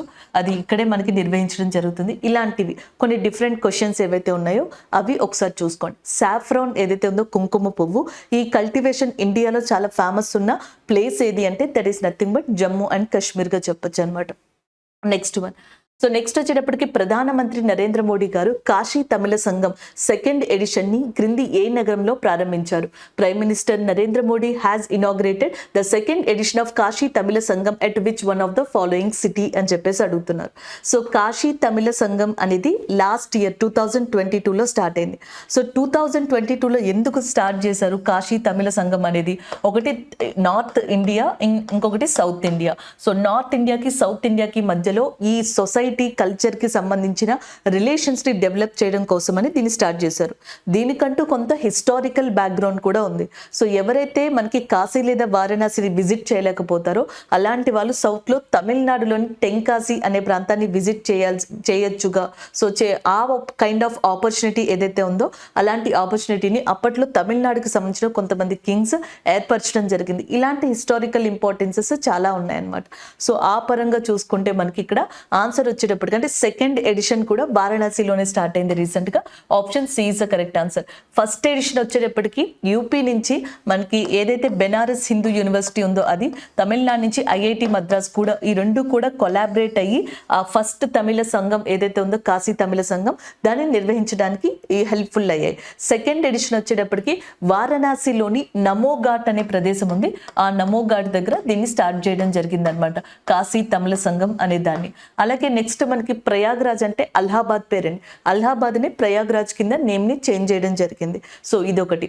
Next fastest train in India, భారతదేశంలో అత్యంత వేగవంతమైన ట్రైన్గా మనం ట్రైన్ 18 లేదా వందే భారత్ ట్రైన్ అనే దాన్ని చెప్తాం. ఈ వందే భారత్ ట్రైన్ ఆల్రెడీ ఢిల్లీ వారణాసి మధ్యలో ఉంది.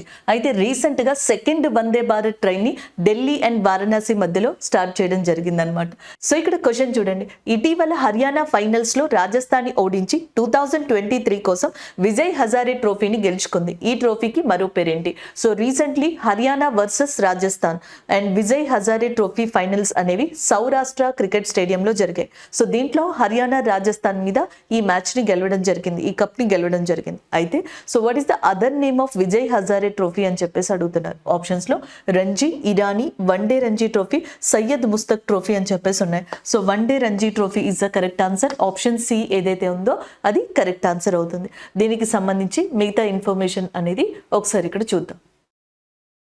సో ఇక్కడ చూడండి, ఫస్ట్ అసలు ఈ క్రికెట్ అనేది ఫైనల్ మ్యాచ్ అనేది ఎక్కడ జరిగింది? ట్రోఫీకి సంబంధించి రాజ్కోట్లో జరిగింది. రాజ్కోట్లోని సౌరాష్ట్ర క్రికెట్ స్టేడియంలో ఈ మ్యాచ్, ఫైనల్ మ్యాచ్ అనేది జరిగింది. రాజ్కోట్ కూడా ఇప్పుడు మనకి కరెంట్ అఫైర్స్లో ఉంది. రీసెంట్గా ఈ మంత్లోనే, లాస్ట్ మంత్లోనే అనుకుంటా, ప్రైమ్ మినిస్టర్ నరేంద్ర మోడీ గారు రాజ్కోట్ ఇంటర్నేషనల్ ఎయిర్పోర్ట్ని కూడా ప్రారంభించారు. గుజరాత్లో ఉంది. So next one, final match Haryana versus Rajasthan జరిగింది. సో 30 రన్స్ తేడాతో, 30 రన్స్ డిఫరెన్స్తో హర్యానా రాజస్థాన్ మీద ఈ ట్రోఫీని గెలవడం జరిగింది అనమాట. సో నెక్స్ట్ వచ్చేటప్పటికి ప్లేయర్ ఆఫ్ ద మ్యాచ్ కింద మనకి సుమిత్ కుమార్ గారు ఉండడం జరిగింది.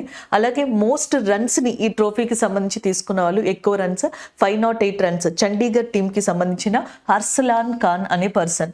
వరుణ్ చక్రబోర్తి మోస్ట్ వికెట్స్ ని తీసుకున్నారు, 19, తమిళనాడుకి సంబంధించి క్రికెట్ టీమ్ లో ఉన్నారు. అండ్ ద నెక్స్ట్ వన్, ఇక్కడ మనం జనరల్ గా చూసుకున్నట్టయితే దీన్ని ఫస్ట్ లో రంజీ వన్డే ట్రోఫీ అని చెప్పి పిలిచేవాళ్ళు. కాకపోతే 2007లో ఈ రంజీ వన్డే ట్రోఫీ అనే దాన్ని మనకి విజయ్ హజారే ట్రోఫీ కింద పేరు మార్చేశారనమాట 2007లో. అందుకే ఆ రెండు ఒకటి.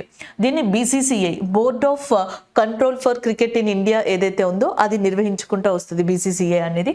అండ్ నెక్స్ట్ వన్ కనుక చూసుకున్నట్టయితే ఇక్కడ చూడండి, తమిళనాడు ఇప్పటికి ఎక్కువ సార్లు విన్ అయింది విజయ్ హజారే ట్రోఫీ, లేదా మనకి ఏదైతే ఈ రంజీ ట్రోఫీ అనేది ఉందో, వన్డే రంజీ ట్రోఫీ. సో దీన్ని ఎక్కువ సార్లు గెలుచుకున్న స్టేట్ తమిళనాడు. లాస్ట్ ఇయర్ గెలుచుకుంది సౌరాష్ట్ర, ఇప్పుడు గెలుచుకుంది హర్యానా. ఇవి గుర్తుపెట్టుకోవాలండి. అలాగే డిఫరెంట్ కైండ్ ఆఫ్ మనకి ట్రోఫీస్ ఉన్నాయి క్రికెట్ కి సంబంధించి, అవి కొన్ని ఇక్కడ చూద్దాం. ఒకటి రంజీ ట్రోఫీ. సో రంజీ ట్రోఫీని లాస్ట్ ఇయర్ 2022లో గెలిచింది సౌరాష్ట్ర, బట్ ఎక్కువ సార్లు గెలిచింది ముంబై, 41 టైమ్స్ గెలిచింది. And the next one Duleep trophy, ఇది 2023లో సౌత్ జోన్ విన్ అయింది. నెక్స్ట్ డియోదర్ ట్రోఫీ, దీనిని 2023లో సౌత్ జోనే విన్ అయింది. నెక్స్ట్ ఇరానియన్ ట్రోఫీ అనేది రంజీ ట్రోఫీ ఎవరైతే విన్ అయ్యారో ఆ టీంకి రెస్ట్ ఆఫ్ ఇండియా టీంకి మధ్యలో జరుగుతుంది. సో ఈ సంవత్సరం రెస్ట్ ఆఫ్ ఇండియా టీం అనేది ఇరానియన్ ట్రోఫీకి సంబంధించి విన్నర్గా ఉంది. నెక్స్ట్ సయ్యద్ ముస్తక్ అలీ ట్రోఫీ, ఇది T20కి సంబంధించింది. ఇండియాలో సయ్యద్ ముస్తక్ అలీ ట్రోఫీని 2023లో పంజాబ్ గెలుచుకుంది. సయ్యద్ ముస్తక్ అలీ ట్రోఫీ ఏమో పంజాబ్. అలాగే నెక్స్ట్ డియోదర్ డ్యులిప్ ట్రోఫీస్ ఏమో south zone. Next Iranian trophy వచ్చేటప్పటికి రెస్ట్ ఆఫ్ ఇండియా. అలాగే రంజీ ట్రోఫీ వచ్చేటప్పటికి Saurashtra. Next one day Ranji trophy కానీ విజయ్ హజారే ట్రోఫీ కానీ, సో ఈ రెండు ఒకటే. దీన్ని గెలుచుకుంది ఈ సంవత్సరం హర్యానా. ఇలా మనం కరెంట్ అఫైర్స్కి సంబంధించిన పాయింట్ ఆఫ్ వ్యూలో మరీ అంత డెప్త్గా అవసరం లేకుండా సో ఇలా వన్ లైనర్గా గుర్తుపెట్టుకోవాలి ఫస్ట్.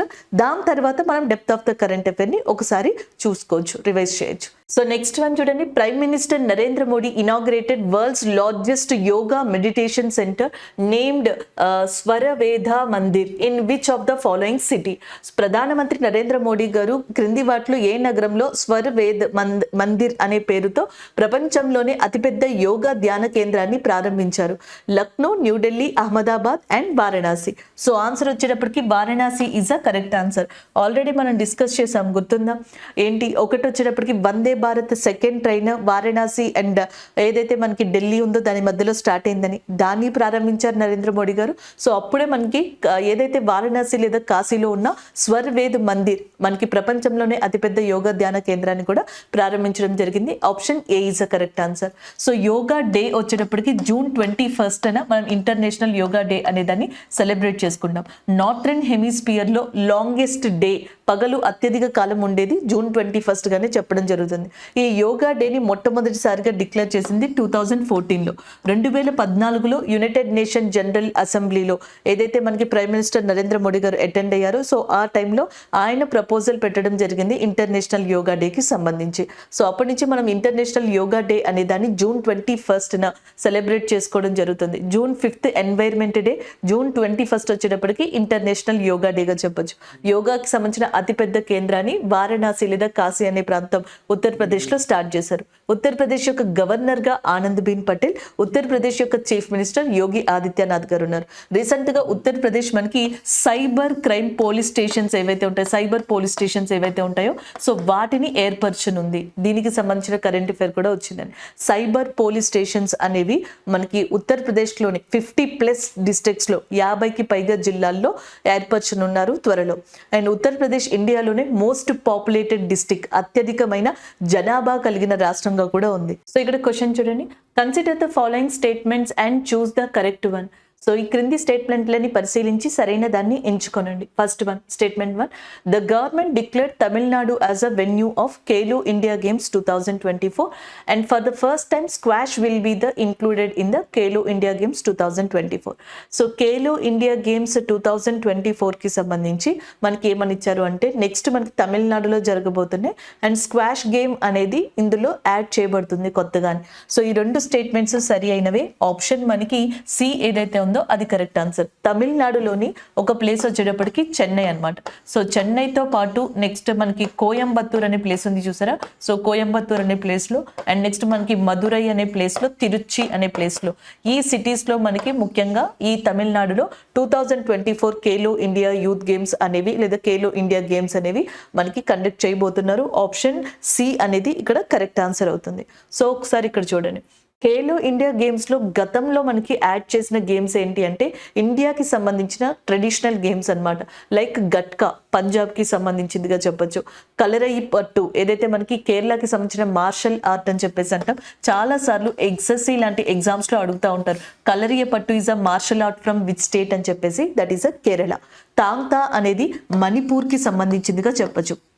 సో చాలామంది స్టూడెంట్స్ అడిగేది ఏంటి అంటే ఎలా గుర్తుంటాయి. సో ఇవే మనకి మళ్ళీ ప్రాక్టీస్ అవుతూ ఉంటాయి. ఒక 2 వీక్లీ కరెంట్ అఫైర్స్ని కనుక మీరు పర్ఫెక్ట్గా విత్ ఇంక్లూడెడ్ డేటాతో పాటు గుర్తుపెట్టుకున్నారనుకోండి, అప్పుడు మీకు ఇది ఈజీ అయిపోతుంది. మళ్ళీ ఇవే రిపీట్ అవుతూ ఉంటాయి. కలరియ పట్టు అంటే అది కేరళనే, తాంగ్తా అంటే మణిపూర్, అలాగే మల్లకంబ, వీటినన్నిటినీ కూడా యాడ్ చేయడం జరిగింది. ఇది 2020 ఖేలో ఇండియా గేమ్స్లో పెట్టారనమాట. 2024లో ఇప్పుడు స్క్వాష్ అనే గేమ్ని ఇవ్వబోతున్నారు, యాడ్ చేయబోతున్నారు. సో ఒకసారి ఖేలో ఇండియా గేమ్స్కి సంబంధించిన కొంత ఇన్ఫర్మేషన్ అనేది ఇక్కడ మనం చూద్దాం. సో ఖేలో ఇండియా గేమ్స్ అనేవి 2018లో స్టార్ట్ అయ్యి ఫస్ట్ ఢిల్లీలో జరిగాయి. అప్పుడు Haryana first, Maharashtra second, Delhi third వచ్చాయి. నెక్స్ట్ 2019లో మహారాష్ట్ర పూణేలో జరిగాయి. అక్కడ Maharashtra first, Haryana second, Delhi third వచ్చాయి. 2020లో అస్సాంలోని గౌహతిలో జరిగాయి. సో మహారాష్ట్ర, హర్యానా, ఢిల్లీ రావడం జరిగింది. 2021 హర్యానాలోని పంచకులాలు జరగాలి, బట్ కోవిడ్ వల్ల జరగలేదు. తర్వాత జరిగాయి ఇవి 2022లో జరిగాయి. అందుకనే ఇక్కడ మనకి 2022 ఇయర్ కనిపించింది అనమాట. నెక్స్ట్ వన్ 2023 2023లో భూపాల్లో జరిగాయి అనమాట ఖేలో ఇండియా గేమ్స్. దీంట్లో మనకి టాప్గా ఉన్నది మహారాష్ట్ర. సో ఒకటి మీరు గుర్తుపెట్టుకోవాల్సిన అంశం ఏంటంటే మనకి 37th నేషనల్ గేమ్స్ ఏవైతే ఉన్నాయో సో అవి గోవాలో జరిగాయి. అలాగే 2023లో ఖేలో ఇండియా గేమ్స్ అనేవి మధ్యప్రదేశ్లోని భూపాల్లో జరిగాయి. ఇక్కడ మహారాష్ట్ర అనే టాప్లో ఉంది, ఇక్కడ కూడా మహారాష్ట్ర అనే టాప్లో ఉంది. ఈ రెండు గేమ్స్లో కూడా అది మనం ఇంపార్టెంట్గా గుర్తుపెట్టుకోవాల్సిన అంశం. అంతేకాకుండా రీసెంట్గా మనకి ఏషియన్ గేమ్స్ అనేవి చైనాలో జరిగాయి. అలాగే ఏషియన్ పారా గేమ్స్ అనేవి కూడా చైనాలోనే జరిగాయి. ఏషియన్ పారా గేమ్స్లో మనం 111 మెడల్స్ని గెలుచుకున్నాం. ఏషియన్ గేమ్స్లోనేమో 107 మెడల్స్ని మనం గెలుచుకోవడం జరిగింది. చాలా వరకు ఈ స్పోర్ట్స్ మినిస్ట్రీ ఏం చెప్తుంది అంటే ఇండియాలో ఏదైతే మనకి ఖేలో ఇండియా గేమ్స్ కానీ నేషనల్ గేమ్స్ కానీ కొన్ని ఏవైతే స్పోర్ట్స్ మినిస్ట్రీ ఇంట్రడ్యూస్ చేసిన ప్రోగ్రామ్స్ ఉన్నాయో వాటిలో ఎవరైతే స్పోర్ట్స్ పర్సన్స్ ఉన్నారో వాళ్ళు మ్యాక్సిమం ఈ మెడల్స్ని తీసుకురావడం జరిగిందంట. So these are all about this current affair అండి. ఆన్సర్ వచ్చేటప్పటికి మీకు ఇక్కడ ఆల్రెడీ అర్థమై ఉంటుంది కదా, ఆప్షన్ మనకి సి ఏదైతే ఉందో అది కరెక్ట్ ఆన్సర్ అవుతుంది. తమిళనాడు యొక్క చీఫ్ మినిస్టర్గా స్టాలిన్, తమిళనాడు యొక్క గవర్నర్గా ఆర్ఎన్ రవి అనే పర్సన్ ఉన్నారు. తమిళనాడులోని కులశేఖర పట్టణం ఏదైతే ఉందో ఇది ఈ సంవత్సరం న్యూస్లో ఉంది. ఎందుకంటే ఇండియాలో మనకి Indian government second space port అనే దాన్ని కులశేఖర పట్టణంలో మనకి తమిళనాడులో తీసుకురాబోతున్నట్టుగా అనౌన్స్ చేయడం జరిగిందనమాట. Kalpakkam is one of the important place for the Tamil Nadu area for scientifical యాక్టివిటీగా చెప్పొచ్చు. తమిళనాడులో ఇంపార్టెంట్గా ఉన్న కోస్టల్ ఏరియా కోరమండల్, అలాగే తమిళనాడులో ఇంపార్టెంట్గా ఉన్న one of the important national park లేదా ఏరియాగా Mudumalai and Guindy national parks ని చెప్పొచ్చు. This is all about this question అండి. సో నెక్స్ట్ వన్ చూడండి. Haryana clinched the top spot, securing total of 105 medals in the Khelo India Para Games 2023, which were concluded in New Delhi. And what is the number of gold medals owned by Haryana? First time India lo manaki Khelo India para games అనేవి జరిగాయి disabled peoples కోసం, దివ్యాంగుల కోసం అని చెప్పి. So దాంట్లో Haryana top రావడం జరిగింది. 105 మెడల్స్ని గెలుచుకోవడం జరిగింది. అయితే ఇప్పుడు ఇక్కడ ఏమని అడుగుతున్నారంటే టోటల్గా గోల్డ్ మెడల్స్ ఎన్ని అని చెప్పేసి అడుగుతున్నారు. సో 45, 20, 40, 25. సో ఆన్సర్ వచ్చేటప్పటికి డైరెక్ట్గా 40 is the correct answer. So Haryana టోటల్గా 105 మెడల్స్ని గెలుచుకుంది. దాంట్లో 40 వచ్చేటప్పటికి గోల్డ్ మెడల్స్ని గెలుచుకోవడం జరిగింది. పారా, ఆర్చరీ, సో ఇలాంటి కైండ్ ఆఫ్ ఏవైతే మనకి స్పోర్ట్స్ ఉన్నాయో వీటిని కూడా మనకి ఈ గేమ్స్ లో ఇంక్లూడ్ చేయడం జరిగింది అనమాట. ఫస్ట్ టైం జరిగింది ఈ సంవత్సరం ఇది మనకి పారా ఖేలో ఇండియా గేమ్స్ అనేవి. అది కూడా మనకి ఢిల్లీలో ఫస్ట్ వెన్యూని ఇవ్వడం జరిగింది అనమాట. సో నెక్స్ట్ చూడండి, పోటీ పరీక్షల్లో విద్యార్థుల సన్నద్ధతను పెంపొందించేందుకు క్రింది వాటిలో ఏ మంత్రిత్వ శాఖ సాతి పోర్టల్ను ప్రారంభించింది? Which of the following ministry has launched SATHEE portal to boost the preparation students in the competitive exams అని చెప్పేసి అడుగుతున్నారు. సో దీంట్లో డిఫరెంట్ ఆప్షన్స్ ఇచ్చారు. ఆన్సర్ వచ్చేటప్పటికి మనకి దట్ ఈస్ నథింగ్ బట్ విద్యా మంత్రిత్వ శాఖ ఏదైతే ఉందో అది కరెక్ట్ ఆన్సర్ అవుతుంది. Ministry of education. Ministry of ఎడ్యుకేషన్కి ప్రజెంట్ మనకి ధర్మేంద్ర ప్రధాన్ గారు మంత్రిగా ఉన్నారనమాట.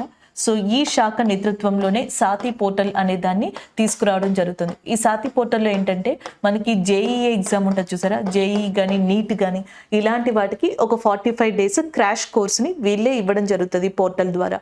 సో దీనికోసం అని చెప్పేసి మినిస్ట్రీ ఆఫ్ ఎడ్యుకేషన్లో డిపార్ట్మెంట్ ఆఫ్ హయ్యర్ ఎడ్యుకేషన్ ఉంటుంది కదా, సో అది ఐఐటి కాన్పూర్ తోటి మనకి ఏమంటారు టైఅప్ అయింది. ఇప్పుడు ఏం చేస్తారంటే IIT toppers, academic experts, professors కొంతమంది, సో వాళ్ళు ఈ క్రాష్ కోర్స్లో మనకి మెయిన్గా హెల్ప్ చేస్తారు.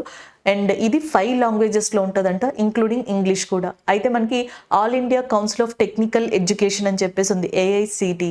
వాళ్ళు ఆర్టిఫిషియల్ ఇంటెలిజెన్సీ ద్వారా 22 ఇండియన్ అఫీషియల్ లాంగ్వేజెస్ 22 అధికార భాషలోకి ఈ క్లాసెస్ని ట్రాన్స్లేట్ చేసుకునే విధంగా ఒక సపోర్టివ్ సిస్టమ్ని కూడా ఇవ్వడం జరిగింది. అప్పుడు మనకి ఆప్షన్ బి అనేది కరెక్ట్ ఆన్సర్ అవుతుంది. నెక్స్ట్, స్త్రీ మరియు శిశు అభివృద్ధి మంత్రిత్వ శాఖ, ministry of women and child డెవలప్మెంట్కి స్మృతి ఇరానీ గారు మినిస్టర్గా ఉన్నారు. ఫినాన్స్ మినిస్ట్రీకి నిర్మలా సీతారామన్ గారు ఉన్నారు. హోమ్ అఫైర్స్కి అమిత్ షా గారు ఉన్నారు. డిఫెన్స్ మినిస్ట్రీకి రాజ్నాథ్ సింగ్ గారు ఉన్నారు. మినిస్ట్రీ ఆఫ్ రూరల్ డెవలప్మెంట్కి గిరిరాజ్ సింగ్ గారు, మినిస్ట్రీ ఆఫ్ రూరల్ డెవలప్మెంట్ ఏదైతే ఉందో దానికి మంత్రిగా మనకి గిరిరాజ్ సింగ్ గారు ఉండడం జరిగిందనమాట. సో ఇవి గుర్తుపెట్టుకోవాల్సిన అంశాలు. ఇక్కడ కనుక మనం చూసుకున్నట్టయితే ఇక్కడ చూడండి, సాతి పోర్టల్కి సంబంధించిన abbreviation self assessment test and help for entrance ఎగ్జామ్గా చెప్పొచ్చు అనమాట. సో దీనికి సంబంధించి ఖచ్చితంగా ఈ డెఫినేషన్స్ని అడుగుతారండి. డెఫినేషన్స్ని చూసుకోండి. సో మనకి self assessment test and help for and entrance ఎగ్జామ్గా దీన్ని చెప్పొచ్చు అనమాట. ఐఐటి కాన్పూర్, మినిస్ట్రీ ఆఫ్ ఎడ్యుకేషన్కి సంబంధించిన డిపార్ట్మెంట్ ఆఫ్ హయ్యర్ ఎడ్యుకేషన్ దీంతో టైఅప్ అయింది. జేఈ నీట్ లాంటి వాటికి ఇది హెల్ప్ చేస్తుంది. 5 లాంగ్వేజెస్లో ఉంటాయి ఇంక్లూడింగ్ ఇంగ్లీష్. మిగతా 22 భాషలు ఏవైతే ఉన్నాయో ఇండియాలో అధికారిక భాషలు, వాటికి సంబంధించి ఒక ఆర్టిఫిషియల్ ఇంటెలిజెన్సీ టూల్ని ట్రాన్స్లేషన్ కోసం all India council of technical education అనేది ప్రొవైడ్ చేయడం జరుగుతుంది అనమాట. లాస్ట్ టైం మనకి న్యూ ఎడ్యుకేషన్ పాలసీ వచ్చినప్పుడు నిష్ఠా నిపుణ్ లాంటివి వచ్చాయన్నమాట. అప్పుడు ఆ నిష్ఠా నిపుణ్ ఎబ్రివేషన్స్ని చెప్పమని చాలా ఎగ్జామ్స్లో మనకి ఆప్షన్స్లో ఇవ్వడం జరిగింది. అలాగే ఇప్పుడు సాతి పోర్టల్లో కూడా సేమ్ ఇదే క్వశ్చన్ ఇవ్వచ్చు, లేదా దీని ఎబ్రివేషన్ ఏదైతే ఉందో సో దాన్ని కూడా అడగచ్చు. ఎంట్రన్స్ ఎగ్జామ్ అని చెప్పేసి మీకు ఆల్రెడీ గుర్తుంటుంది. సో వీటికి సంబంధించినవి ఒకసారి చూసుకోండి. సో నెక్స్ట్ వన్ చూడండి, త్రిభువన్ విశ్వవిద్యాలయం దాని స్నాతకోత్సవ వేడుకకు 26,000 మంది హాజరై ప్రపంచంలోని రికార్డుని నెలకొల్పింది. ఈ విశ్వవిద్యాలయం ఎక్కడ ఉంది అని చెప్పేసి అడుగుతున్నారు. Tribhuvan university sets a world record and with 26,000 attends at its convocation ceremony and this university is located it Uttar Pradesh, Sri Lanka, Maharashtra and Nepal. So answer వచ్చేటప్పటికి Nepal is a correct answer. Option D is a correct one. Nepal యొక్క capital వచ్చేటప్పటికి కాఠ్మాండుగా ఉంది, అది ఒకటి గుర్తుపెట్టుకోవచ్చు. నేపాల్ యొక్క prime minister present మనకి పుష్ప కమల్ దాహల్ ఉన్నారు. సో మనకి పుష్ప కమల్ దాహల్ ఎవరైతే ఉన్నారో సో ఆయన నేపాల్ యొక్క ప్రైమ్ మినిస్టర్గా ఉన్నారు, అది ఒకటి గుర్తుపెట్టుకోవచ్చు. కాఠ్మండు క్యాపిటల్. నేపాల్కి ఇండియాకి మధ్యలో ఉన్న ఎక్సర్సైజ్ని సూర్య కిరణ్ యుద్ధ విన్యాసం అంటారని చెప్పేసి నేను చెప్పాను. ఈ సంవత్సరం 2023లో దీని యొక్క 17th ఎడిషన్ అనేది మనకి ఇండియాలోనే జరిగింది. ఇండియాలో ఉత్తరాఖండ్లోని పితోర్గర్ ఏరియా అని చెప్పేసి ఉంది. సో ఈ పితోర్గర్ ఏరియాలో ఈ ఎక్సర్సైజ్ ఇండియన్ ఆర్మీకి నేపాల్ ఆర్మీకి మధ్యలో జరిగింది అనమాట. This is all about this question అండి. ఆప్షన్ డి ఏదైతే ఉందో అది కరెక్ట్ ఆన్సర్. ఆల్రెడీ శ్రీలంకకి సంబంధించిన ఎక్సర్సైజ్ గురించి మనకు తెలుసు, దాన్ని డిస్కస్ చేసుకోవడం కూడా జరిగింది. సో నెక్స్ట్ క్వశ్చన్ చూడండి, భారతదేశంలో ఇండస్ట్రియల్ కారిడార్ డెవలప్మెంట్ కోసం $250 million రుణంపై భారతదేశం క్రింది వాటిలో ఏ బ్యాంక్ తో సంతకం చేసింది? So India with which of the following bank has sign a loan agreement of $250 million for industrial corridor development in India. So first మనం ఇక్కడ గుర్తుపెట్టుకోవాల్సింది ఏంటంటే ఇండియా ఎవరితో ఒప్పందం చేసుకున్నది అనేది ఇంపార్టెంట్. సో ఆన్సర్ వచ్చేటప్పటికి ఆసియా అభివృద్ధి బ్యాంక్, ఏషియన్ డెవలప్మెంట్ బ్యాంక్ ఉంది చూసారా, సో దీంతో ఇండియా టైఅప్ అయింది, ఒప్పందం కుదుర్చుకుంది. సో ఏ కాన్సెప్ట్ కి సంబంధించింది అనేది సెకండ్ క్వశ్చన్ పడే ఛాన్స్ ఉంది. ఇండస్ట్రియల్ కారిడార్ డెవలప్మెంట్ కోసం అని చెప్పేసి ఈ ఒప్పందం అనేది జరిగింది, మెమరెండం. సో ఎంత ఇన్వెస్ట్మెంట్ ఇక్కడ అంటే $250 million. ఎంత లోన్ అంటే $250 million ని ఏషియన్ డెవలప్మెంట్ బ్యాంక్ ఇప్పుడు ఎవరికి ఇవ్వబోతుంది? ఇండియాకి. దేనికి అంటే ఇండస్ట్రియల్ కారిడార్ డెవలప్మెంట్ అని చెప్పి గుర్తుపెట్టుకోండి. ఇలాగా మనకి మార్చి ఈ క్వశ్చన్స్ ని అడగడం జరుగుతుంది. ఏషియన్ డెవలప్మెంట్ బ్యాంక్ యొక్క హెడ్ క్వార్టర్స్ అనేది మనకి ఏ కంట్రీలో ఉందంటే ఫిలిప్పైన్స్ కంట్రీలో ఉందన్నమాట.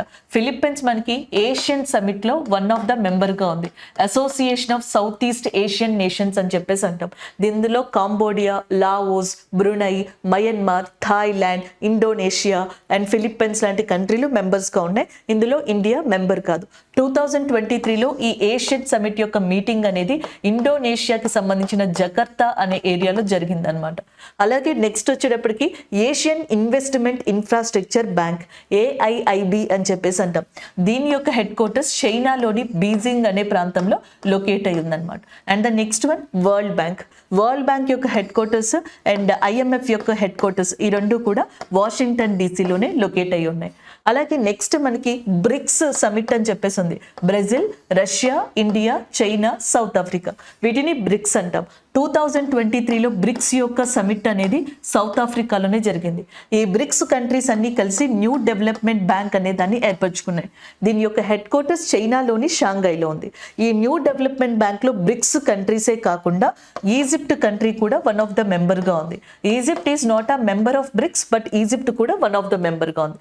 ఈజిప్ట్ తో పాటుగా నెక్స్ట్ మనకి ఉరుగ్వే అనే ఇంకొక కంట్రీ ఏదైతే ఉందో అది కూడా దీంట్లో మెంబర్ గా ఉంది. సో ఇలా కొన్ని కంట్రీస్ బ్రిక్స్ కాని ఏవైతే ఉన్నాయో అవి కూడా దీంట్లో మనకి మెంబర్స్ గా ఉండడం జరిగింది. ఇలాంటి వాటి గురించి మనం తెలుసుకోవాలి.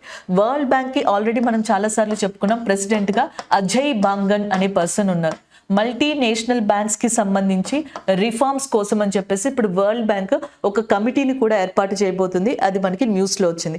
G20 ప్రెసిడెన్సీ తర్వాత ఈ multinational development banks MDB reforms కి సంబంధించి ఒక డిస్కషన్ రావడం జరిగింది.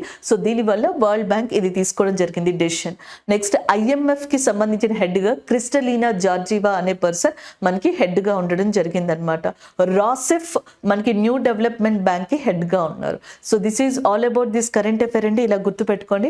అలాగే ఈజిప్ట్ ఉంది చూసారా, ఈజిప్ట్ కి సంబంధించిన ప్రెసిడెంట్ గా మనకి అబ్దుల్ ఫత్ అల్ సిసి గారిని చెప్పడం జరుగుతుంది. ఈయన తిరిగి మళ్ళీ ఈజిప్ట్ కి ప్రెసిడెంట్ గా ఎంపికయ్యారు.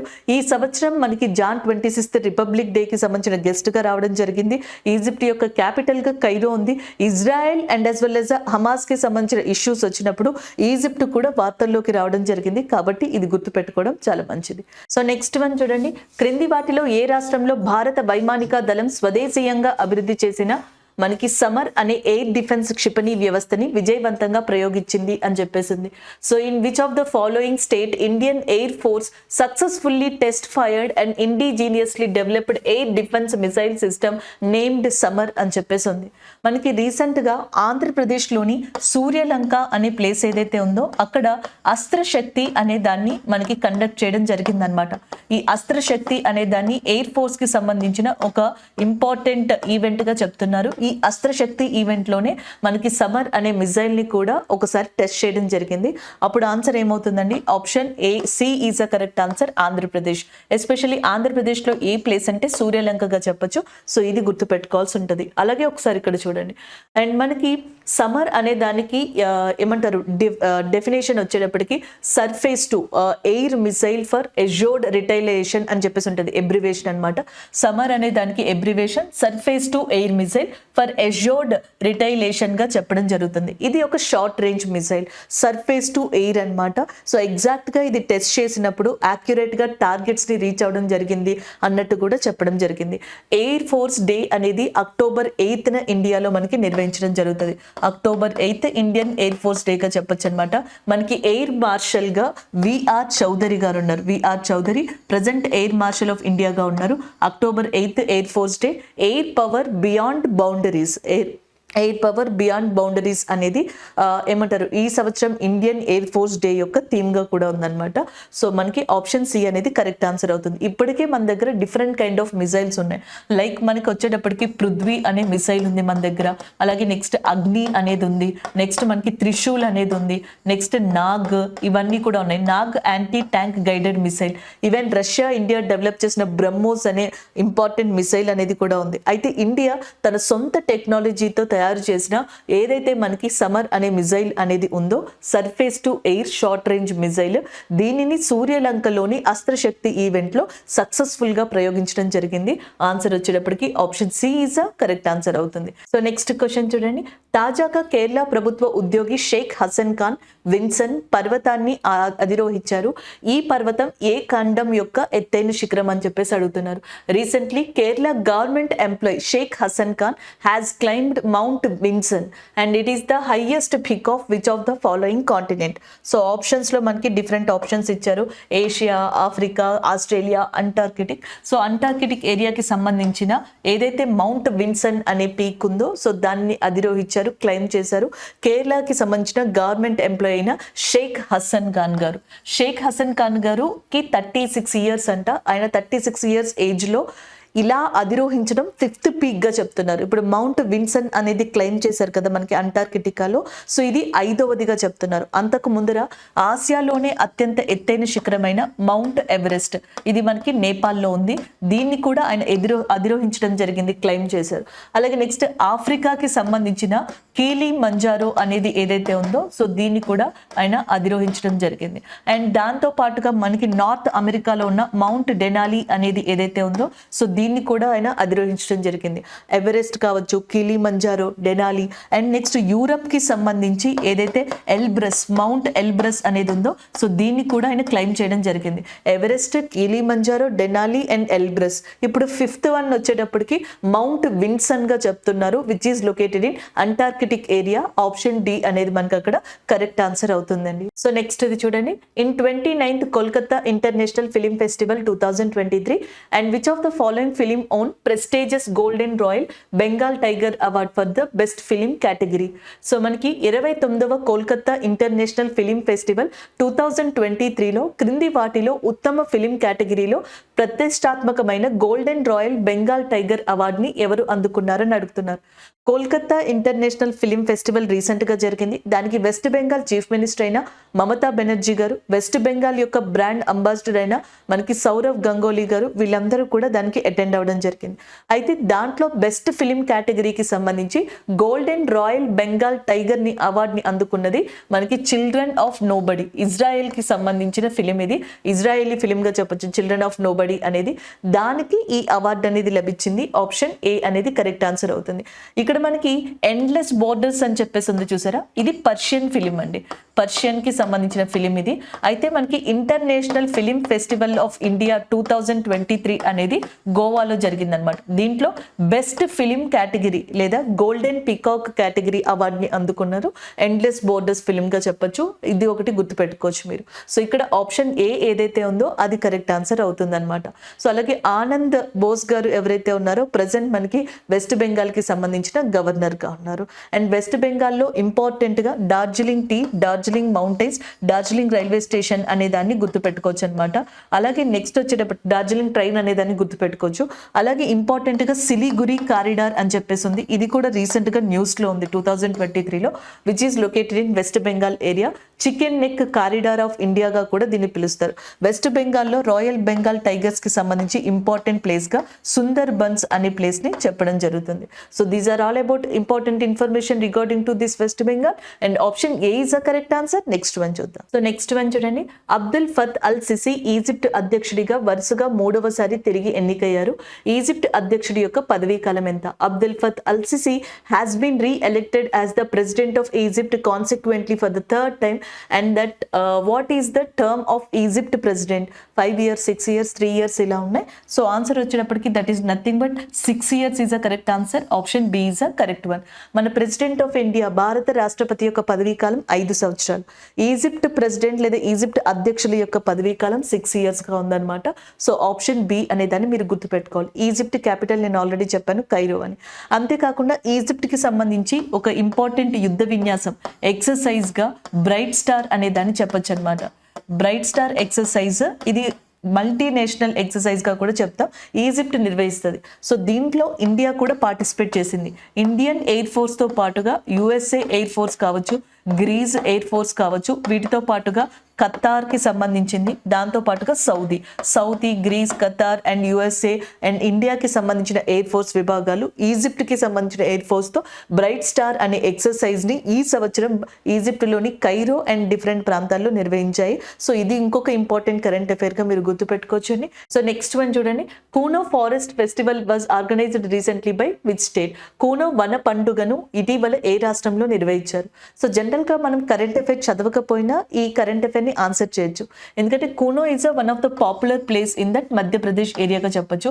అండ్ మధ్యప్రదేశ్ లో మనకి నెంబర్ ఆఫ్ నేషనల్ పార్క్స్ ఉన్నాయి. అండ్ అంతేకాకుండా Kuno is one of the national park in that Madhya Pradesh ఏరియాగా కూడా చెప్పొచ్చు.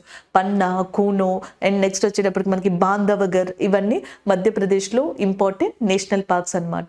సో దాంట్లో ఈ కూనో నేషనల్ పార్క్ లేదా ఫారెస్ట్ ఏరియా దగ్గర వన పండుగ అనే దాన్ని నిర్వహించారు. ఆప్షన్ బి అనేది కరెక్ట్ ఆన్సర్ అవుతుంది. మధ్యప్రదేశ్కి న్యూ చీఫ్ మినిస్టర్గా మోహన్ యాదవ్ గారు రావడం జరిగింది. ఇది వరకు శివరాజ్ సింగ్ చౌహాన్ గారు ఉండేవాళ్ళు, ఆయన ప్లేస్లో మోహన్ యాదవ్ గారు వచ్చారనమాట. సో అలాగే గవర్నర్గా మంగూభాయ్ చాంగుభాయ్ పటేల్ గారు ఉన్నారు. అండ్ నెక్స్ట్ వచ్చేటప్పటికి మనకి మధ్యప్రదేశ్ ఇండియాలోనే ఎక్కువ టైగర్స్ ని కలిగి ఉన్న ప్లేస్గా కూడా చెప్పొచ్చు. అంతేకాకుండా ఎక్కువ ఫారెస్ట్ ఏరియా, ఎక్కువ ట్రైబల్ పీపుల్ ఉన్న స్టేట్గా కూడా మనం మధ్యప్రదేశ్ని చెప్పడం జరుగుతుంది. ఆప్షన్ బి అనేది కరెక్ట్ ఆన్సర్ అవుతుంది. సో ఇక్కడ మీరు చూడండి, ప్రపంచ బ్యాంకు నివేదిక ప్రకారం 2023లో అత్యధికంగా $125 బిలియన్ రెమిటెన్స్తో ఈ క్రింది వాటిలో ఏ దేశం ఆవిర్భవించింది అని చెప్పేసి అడుగుతున్నారు. So according to the world bank's report and which of the following country has emerged as the countries with highest remittance of $125 billion in 2023. ఆప్షన్స్లో Mexico, China, Egypt and India. So answer వచ్చేటప్పటికి option D is the correct answer. India, భారతదేశం అనేది correct answer అవుతుంది. సో యాక్చువల్గా remittance అంటే మీకు already తెలుసు, బట్ ఒక ఎగ్జాంపుల్ చెప్తే దాంతో ఇంకా మిగతా వాళ్ళు ఈజీగా అర్థం చేసుకోవచ్చు. సో చాలా మంది మనకి ఎర్నింగ్స్ కోసమనో ఎంప్లాయ్మెంట్ కోసం అని చెప్పేసి అబ్రాడ్కి వెళ్ళడం జరుగుతుంది. సో వాళ్ళ సేవింగ్స్లో కొంత మనీ మళ్ళీ బ్యాక్కి పంపడం జరుగుతుంది, వాళ్ళ ఫ్యామిలీస్కి అని చెప్పేసో వాళ్ళ పర్పస్కి అని చెప్పో. సో ఏదైతే ఇట్లాంటి ప్రాసెస్ అండ్ ట్రాన్సాక్షన్స్ ఉంటాయో సో వాటిని రెమిటెన్స్కి ఎగ్జాంపుల్గా తీసుకోవచ్చు. నేను ఇక్కడ డెఫినేషన్ కానీ లేదా థియరిటికల్ ఎక్స్ప్లెనేషన్ ఇవ్వకుండా సింపుల్ ఎగ్జాంపుల్ ఒకటి ఇచ్చాను, మీరు రెమిటెన్స్ అనే కాన్సెప్ట్ని అర్థం చేసుకుంటారని. సో ఇందులో ఇంకా number of examples and different kind of systems ఉంటాయి. సో ఈ రెమిటెన్స్ విభాగంలో $125 బిలియన్ తో మనకి అత్యధికంగా ఉండి అండ్ 2023లో టాప్లో ఉన్న country as per that world bank ప్రకారం చూసుకుంటే దట్ ఈస్ ఇండియాగా చెప్తున్నారు. ఆప్షన్ డి అనేది కరెక్ట్ ఆన్సర్ అవుతుంది. నెక్స్ట్ వన్ చూద్దాం. సో నెక్స్ట్ వన్ చూడండి, క్రింది భారతీయ హాకీ క్రీడాకారులలో ఎవరు వరుసగా మూడవసారి and federation of Indian hockey women goalkeeper of the year 2023 అవార్డుకి ఎంపికయ్యారు? So who among the following Indian hockey player has been named as a and federation of Indian hockey women goalkeeper of the year 2023 consequently for the third time అని చెప్పేసి అడుగుతున్నారు. So answer వచ్చేటప్పటికి మనకి సవితా పునియా గారు, option C ఏదైతే ఉందో అది correct answer అవుతుంది అనమాట. Present Indian women hockey team కి కెప్టెన్ గా ఉన్నారు సవితా పునియా గారు. సో ఈమె ఎంపిక కావడం జరిగింది. అదే మెన్స్ టీమ్ కి సంబంధించి అయితే హార్దిక్ సింగ్ గారు మెన్స్ టీమ్ కి సంబంధించి వైస్ కెప్టెన్ గా ఉన్నారు. ఈయన మెన్స్ టీమ్ కి సంబంధించి ఎన్నిక అవ్వడం జరిగింది ఈ అవార్డుకి. అండ్ విమెన్స్ లో సవితా పునియా గారు ఎంపికయ్యారు. సవితా పునియా గారు ఇప్పుడు కెప్టెన్ గా కూడా ఉన్నారు. ఇండియన్ మెన్స్ హాకీ టీమ్ కి కెప్టెన్ గా హర్మాన్ ప్రీత్ సింగ్ గారు ఉండడం జరిగింది అనమాట. సో ఇవి ఒకసారి మీరు గుర్తుపెట్టుకోవాల్సిన మెయిన్ అంశాలు. ఆప్షన్ సి అనేది కరెక్ట్ ఆన్సర్ అవుతుంది. వందనా కటారియా కావచ్చు, రాణి రాంపాల్ గారు కావచ్చు, వీళ్ళందరూ ఫేమస్ ఇండియన్ హాకీ ప్లేయర్స్ గా చెప్పొచ్చు. అంతేకాదు వందనా కటారియా గారు వచ్చేటప్పటికి ఉత్తరాఖండ్ కి సంబంధించిన పర్సన్ ఈమె. సో ఉత్తరాఖండ్ లో వన్ ఆఫ్ ద బెస్ట్, ఆ స్టేట్ నుంచి వచ్చిన one of the best player గా కూడా చెప్పొచ్చు. ఉత్తరాఖండ్ లోని చాలా స్కీమ్స్ ఇంక్లూడింగ్ బేటీ బచావో బేటీ పడావో లాంటి వాటికి కూడా ఆమె అంబాసిడర్ గా ఉన్నారు ఉత్తరాఖండ్ లో. సో ఇలా మనం చెప్పుకోవడం జరుగుతుందండి. Option C is the correct answer, Savita Punia గారు. సో నెక్స్ట్ వన్ చూడండి, ministry of sports has announced national sports award 2023 to that how many sports persons will be conferred with Arjuna award for the year 2023. So క్రీడా మంత్రిత్వ శాఖ జాతీయ క్రీడా అవార్డుని 2023లో ప్రకటించింది. ఇందులో 2023 సంవత్సరానికి అర్జున అవార్డుని ఎంతమంది క్రీడాకారులకి ప్రదానం చేశారు అని చెప్పేసి ఇక్కడ అడుగుతున్నారు. ఆప్షన్స్లో 28, 27, 26, 24 ఉన్నాయి. సో ఆన్సర్ వచ్చేటప్పటికి 26 is a correct answer. Option C ఏదైతే ఉందో ఇది కరెక్ట్. 26 మందికి 2023లో అర్జున అవార్డు అనే దాన్ని ప్రకటించారు. ఇప్పుడు ఈ నేషనల్ స్పోర్ట్స్ అవార్డు ఉంది కదా, దీంట్లో కేటగిరీస్ ఉంటాయి. సో హైయెస్ట్ కొన్ని కేటగిరీస్ వచ్చేటప్పటికి ధ్యాన్ చంద్ ఖేల్ రత్న అవార్డు అని చెప్పేసి ఉంది, ఇది ఇద్దరికి ఇచ్చారనమాట. సో అలాగే నెక్స్ట్ వచ్చేటప్పటికి ద్రోణాచార్య అవార్డు, ఇది కోచ్కి ఇవ్వడం జరుగుతుంది. అలాగే నెక్స్ట్ వచ్చేటప్పటికి అర్జున అవార్డ్స్ అనేవి ఉన్నాయి, ఇది ఒక కేటగిరీగా చెప్పొచ్చు. అలాగే మౌలానా అబుల్ కలాం ఆజాద్కి సంబంధించిన ట్రోఫీ అవార్డు అనేది ఒకటి ఉంది. ఈ ట్రోఫీ అవార్డుని గురునానక్ యూనివర్సిటీ అందుకోవడం జరిగింది. గురునానక్ యూనివర్సిటీ ఫస్ట్ ప్లేస్లో ఉంది. అండ్ సెకండ్ ప్లేస్లోకి వచ్చేటప్పటికి మనకి లవ్లీ ప్రొఫెషనల్ యూనివర్సిటీ పంజాబ్కి సంబంధించింది ఉంది. అండ్ థర్డ్ ప్లేస్లోకి వచ్చేటప్పటికి మనకి కురుక్షేత్ర యూనివర్సిటీ హర్యానాకి సంబంధించింది ఉందన్నమాట.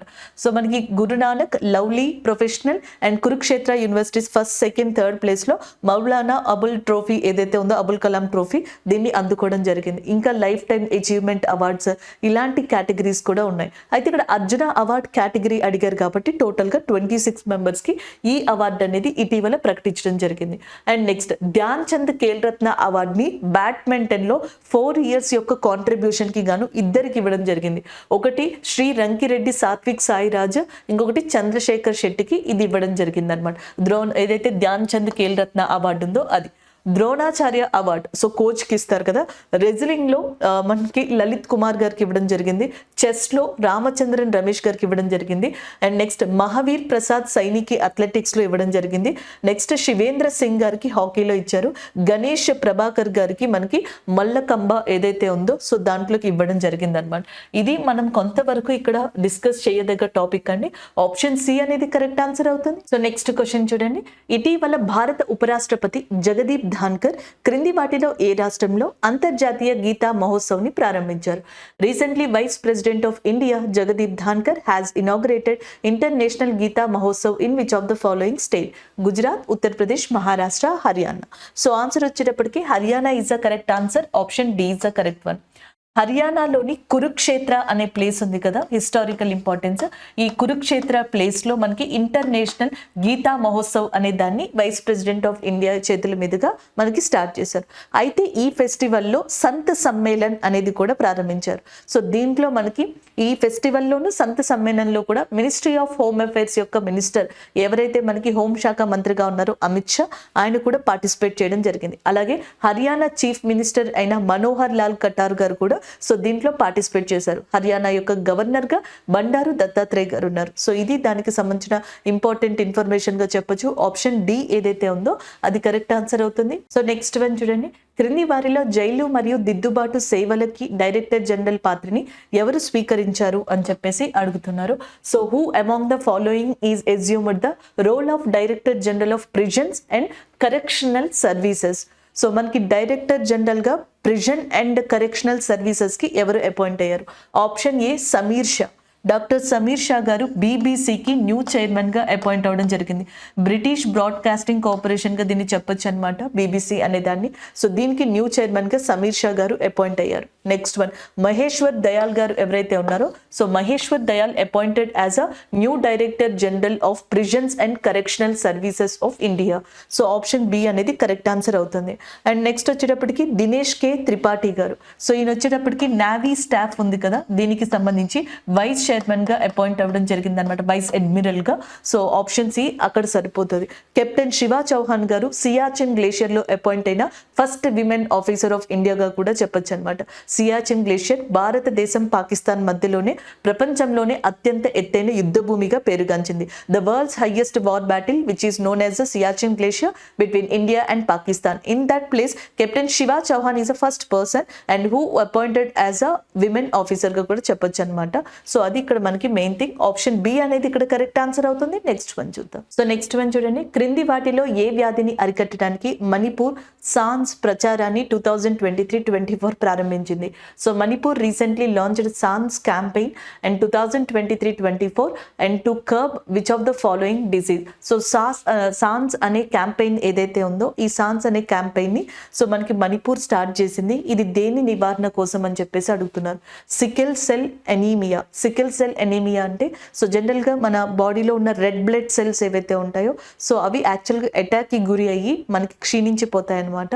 సో అలాంటి వాటిని అలాంటి కైండ్ ఆఫ్ డిసీజ్ని సికిల్ సెల్ ఎనీమియాగా పిలుస్తారు. And the next one malaria, pneumonia, cholera. So answer వచ్చేటప్పటికి pneumonia is a correct answer. So option C ఏదైతే ఉందో అది కరెక్ట్ ఆన్సర్ అవుతుందన్నమాట. న్యూమోనియాని అరికట్టడానికి మణిపూర్ రీసెంట్గా సాన్స్ అనే క్యాంపెయిన్ని లాంచ్ చేసింది. Social awareness and actions to neutralize న్యూమోనియాగా చెప్పొచ్చు అనమాట. సో అది దాని ఎబ్రివేషన్. ఆప్షన్ సి అనేది కరెక్ట్ ఆన్సర్ అవుతుంది ఇక్కడ. సో మలేరియాకి సంబంధించి ఈ సంవత్సరం 3 countries WHO world health organisation నుంచి ఫ్రీ సర్టిఫికేషన్ని పొందాయి. అందులో ఒకటి మనకి అజర్బైజాన్ అనే కంట్రీ ఒకటి ఉంది. దాంతో పాటుగా నెక్స్ట్ వచ్చేటప్పటికి మనకి తజికిస్తాన్ కంట్రీ ఒకటి ఉంది. దాంతో పాటుగా బెలైజ్ అని చెప్పేసి సెంట్రల్ అమెరికాకి సంబంధించిన కంట్రీ. ఈ మూడు కూడా మనకి వరల్డ్ హెల్త్ ఆర్గనైజేషన్ నుంచి ఫ్రీ సర్టిఫికేషన్ అనేవి పొందాయి, మలేరియా ఫ్రీ సర్టిఫికేషన్. ఈ సాన్స్ అనే దానికి నేను ఇక్కడ ఎబ్రివేషన్ రాశాను, ఒకసారి మీరు చూసుకోవచ్చు. Social awareness and actions of neutralise pneumonia అనేది దానికి సంబంధించిన ఎబ్రివేషన్ అన్నమాట. అలాగే నెక్స్ట్ వరల్డ్ హెల్త్ డే అనేది వచ్చేటప్పటికి ఎవ్రీ ఇయర్ కూడా మనకి ఏప్రిల్ 7th నిర్వహించడం జరుగుతుంది వరల్డ్ హెల్త్ ఆర్గనైజేషన్ యొక్క ఆధ్వర్యంలో. WHO యొక్క హెడ్ క్వార్టర్స్ జెనీవాలో ఉంది. Tedros Adhanom present president of world health organization గా ఉన్నారు. హెల్త్ ఫర్ ఆల్ అనేది ఈ సంవత్సరం హెల్త్ డేకి సంబంధించిన థీమ్ లేదా ఇతివృత్తాంతంగా ఉంది. అండ్ ఇండియాకి సంబంధించి హెల్త్ మినిస్టర్గా మన్సుఖ్ మాండవ్య గారు ఉన్నారు. This is all about this current affair అండి. సో నెక్స్ట్ వన్ చూడండి. Recently world health organization has officially added noma disease to tropically neglected diseases list. So this bacterial infection will infect to which part of human body. So ఇటీవల ప్రపంచ ఆరోగ్య సంస్థ అధికారికంగా నోమా వ్యాధిని tropical neglected diseases జాబితాలో చేర్చింది. ఈ బ్యాక్టీరియల్ ఇన్ఫెక్షన్ మానవ శరీరంలో ఎక్కడ సోకుతుంది అని చెప్పేసి అడిగారు. లైక్ బ్రెయిన్ కా, లేకపోతే నెక్స్ట్ లంగ్స్ కా, హార్ట్ కా, మౌత్ అండ్ ఫేస్ కా అని. సో జనరల్ గా మనకి మౌత్ అండ్ ఫేస్, నోరు మరియు మొహం ఉంది చూసారా, సో దీని ద్వారా ఈ వ్యాధి అనేది స్ప్రెడ్ అవుతుంది అంట. దీనిని ట్రాపికల్ నెగ్లెక్టెడ్ డిసీజ్ అనే లిస్టులో మనకి వరల్డ్ హెల్త్ ఆర్గనైజేషన్ ఈసారి చేర్చడం జరిగింది. ఇది ఒక బ్యాక్టీరియల్ ఇన్ఫెక్షన్ డిసీజ్ గా కూడా చెప్తున్నారు. సో ఆప్షన్ ఏ అనేది ఇక్కడ సరిపోతుంది. సో నెక్స్ట్ వన్ చూడండి. క్రింది వారిలో ఎవరు రెజ్లింగ్ ఫెడరేషన్ ఆఫ్ ఇండియాకి కొత్త అధ్యక్షుడిగా నియమితులయ్యారు? So who among the following is appointed as a new president of wrestling federation of India అని చెప్పేసి ఉంది. రెజ్లింగ్ ఫెడరేషన్ ఆఫ్ ఇండియా యొక్క హెడ్ క్వార్టర్స్ న్యూఢిల్లీలో ఉంది. అయితే దీంట్లో ఇది వరకు ప్రెసిడెంట్ గా బ్రజ్ భూషణ్ ఉండేవాళ్ళు. ఆయన ప్లేస్ లో ఇప్పుడు ఎంపికైన వ్యక్తిగా సంజయ్ సింగ్ ఉన్నారు. ఆప్షన్ బి అనేది ఇక్కడ కరెక్ట్ ఆన్సర్ అవుతుంది. సంజయ్ సింగ్ గారు ఇప్పుడు మనకి president of wrestling federation of ఇండియాగా ఎంపికయ్యారు. ఈయన ఎంపిక చాలా మంది రెజ్లర్స్ కి ఇష్టం లేదు. లైక్ మనకి ఎవరైతే బజరంగ్ పునియా గారు ఉన్నారో ఆయనకి ఇష్టం లేదు. In the sense Bajrang Punia గారు కావచ్చు, సాక్షి మాలిక్ గారు కావచ్చు, వినేష్ ఫోగట్టా గారు కావచ్చు, ఇలాంటి వాళ్ళు ఎవరైతే ఉన్నారో వీళ్ళందరూ కూడా గత కొద్ది కాలం నుంచి ఈ రెజ్లింగ్ ఫెడరేషన్ ఆఫ్ ఇండియాకి సంబంధించి కొన్ని కంప్లైంట్స్ ఉన్నాయి, కొన్ని ఇష్యూస్ ఉన్నాయని చెప్పేసి సో పోరాటం చేస్తున్నారు, ఫైట్ చేస్తున్నారు. ఈ నేపథ్యంలో ఆ ఫైట్ లో ఇండైరెక్ట్ గా మనకి సపోర్టర్స్ గా ఉన్న లేదా ఇండైరెక్ట్ గా వ్యక్తులుగా ఉన్న వాళ్ళలో సంజయ్ సింగ్ గారు ఒకళ్ళని ఇప్పుడు ఆయన అపాయింట్ అవ్వడం అనేది అది కరెక్ట్ కాదన్నట్టుగా ఈ ప్లేయర్స్ మాట్లాడుతున్నారు. అంతేకాదు బజరంగ్ పునియా గారికి 2019లో 2019లో పద్మ అవార్డు అనేది లభించింది. అది ఆయన తిరిగి వెనక్కి ఇచ్చేయనున్నారు, దాన్ని అనౌన్స్ చేశారు కూడా. సాక్షి మాలిక్ గారు ప్రముఖ రెజ్లర్ ఇండియాకి సంబంధించి ఆమె ఇక మీదట రెజ్లింగ్ గేమ్ ని ఆడను, ఇంకా క్విట్ చేస్తాను అని కూడా ఆమె చెప్పడం జరిగింది. సో ఇలాంటి ఇష్యూస్ అన్ని ఇప్పుడు ప్రజెంట్ జరుగుతున్నాయి. బీబీసీకి న్యూ చైర్మన్ గా సమీర్ షా అపాయింట్ అయ్యారని ఇప్పుడే మనం డిస్కస్ చేసుకోవడం జరిగింది. Uma Shekhar, she a first women అన్నమాట. International institution of unification of private law. So international institution of unification of private law అని చెప్పేసి దీని యొక్క హెడ్ క్వార్టర్స్ రోమ్లో ఉందన్నమాట. అండ్ ఈ సంస్థలోని గవర్నింగ్ కౌన్సిల్కి ఎంపికైన ఫస్ట్ ఇండియన్ విమెన్ ఎవరు అంటే ఉమాశేఖర్ గారుగా చెప్పొచ్చు అనమాట. This is all about this current affair అండి. Option B is the correct answer. Next one చూద్దాం. నెక్స్ట్ వన్ చూడండి. ఇటీవల యునెస్కో యొక్క ప్రిక్స్ వెర్సైల్స్ ప్రైజ్ 2023ని ఏ విమానాశ్రయ టెర్మినల్ కి ప్రదానం చేశారు? Recently which airport terminal is awarded with the UNESCO's Prix Versailles prize 2023 అని అడుగుతున్నారు. యునెస్కో ఏం చేసిందంటే రీసెంట్ గా ఆసియా పసిఫిక్ కి సంబంధించిన అవార్డ్స్ ని ఇవ్వడం జరిగింది అనమాట. సో దీంట్లో ఇండియాకి సంబంధించి 6 అవార్డ్స్ అనేవి వచ్చాయి.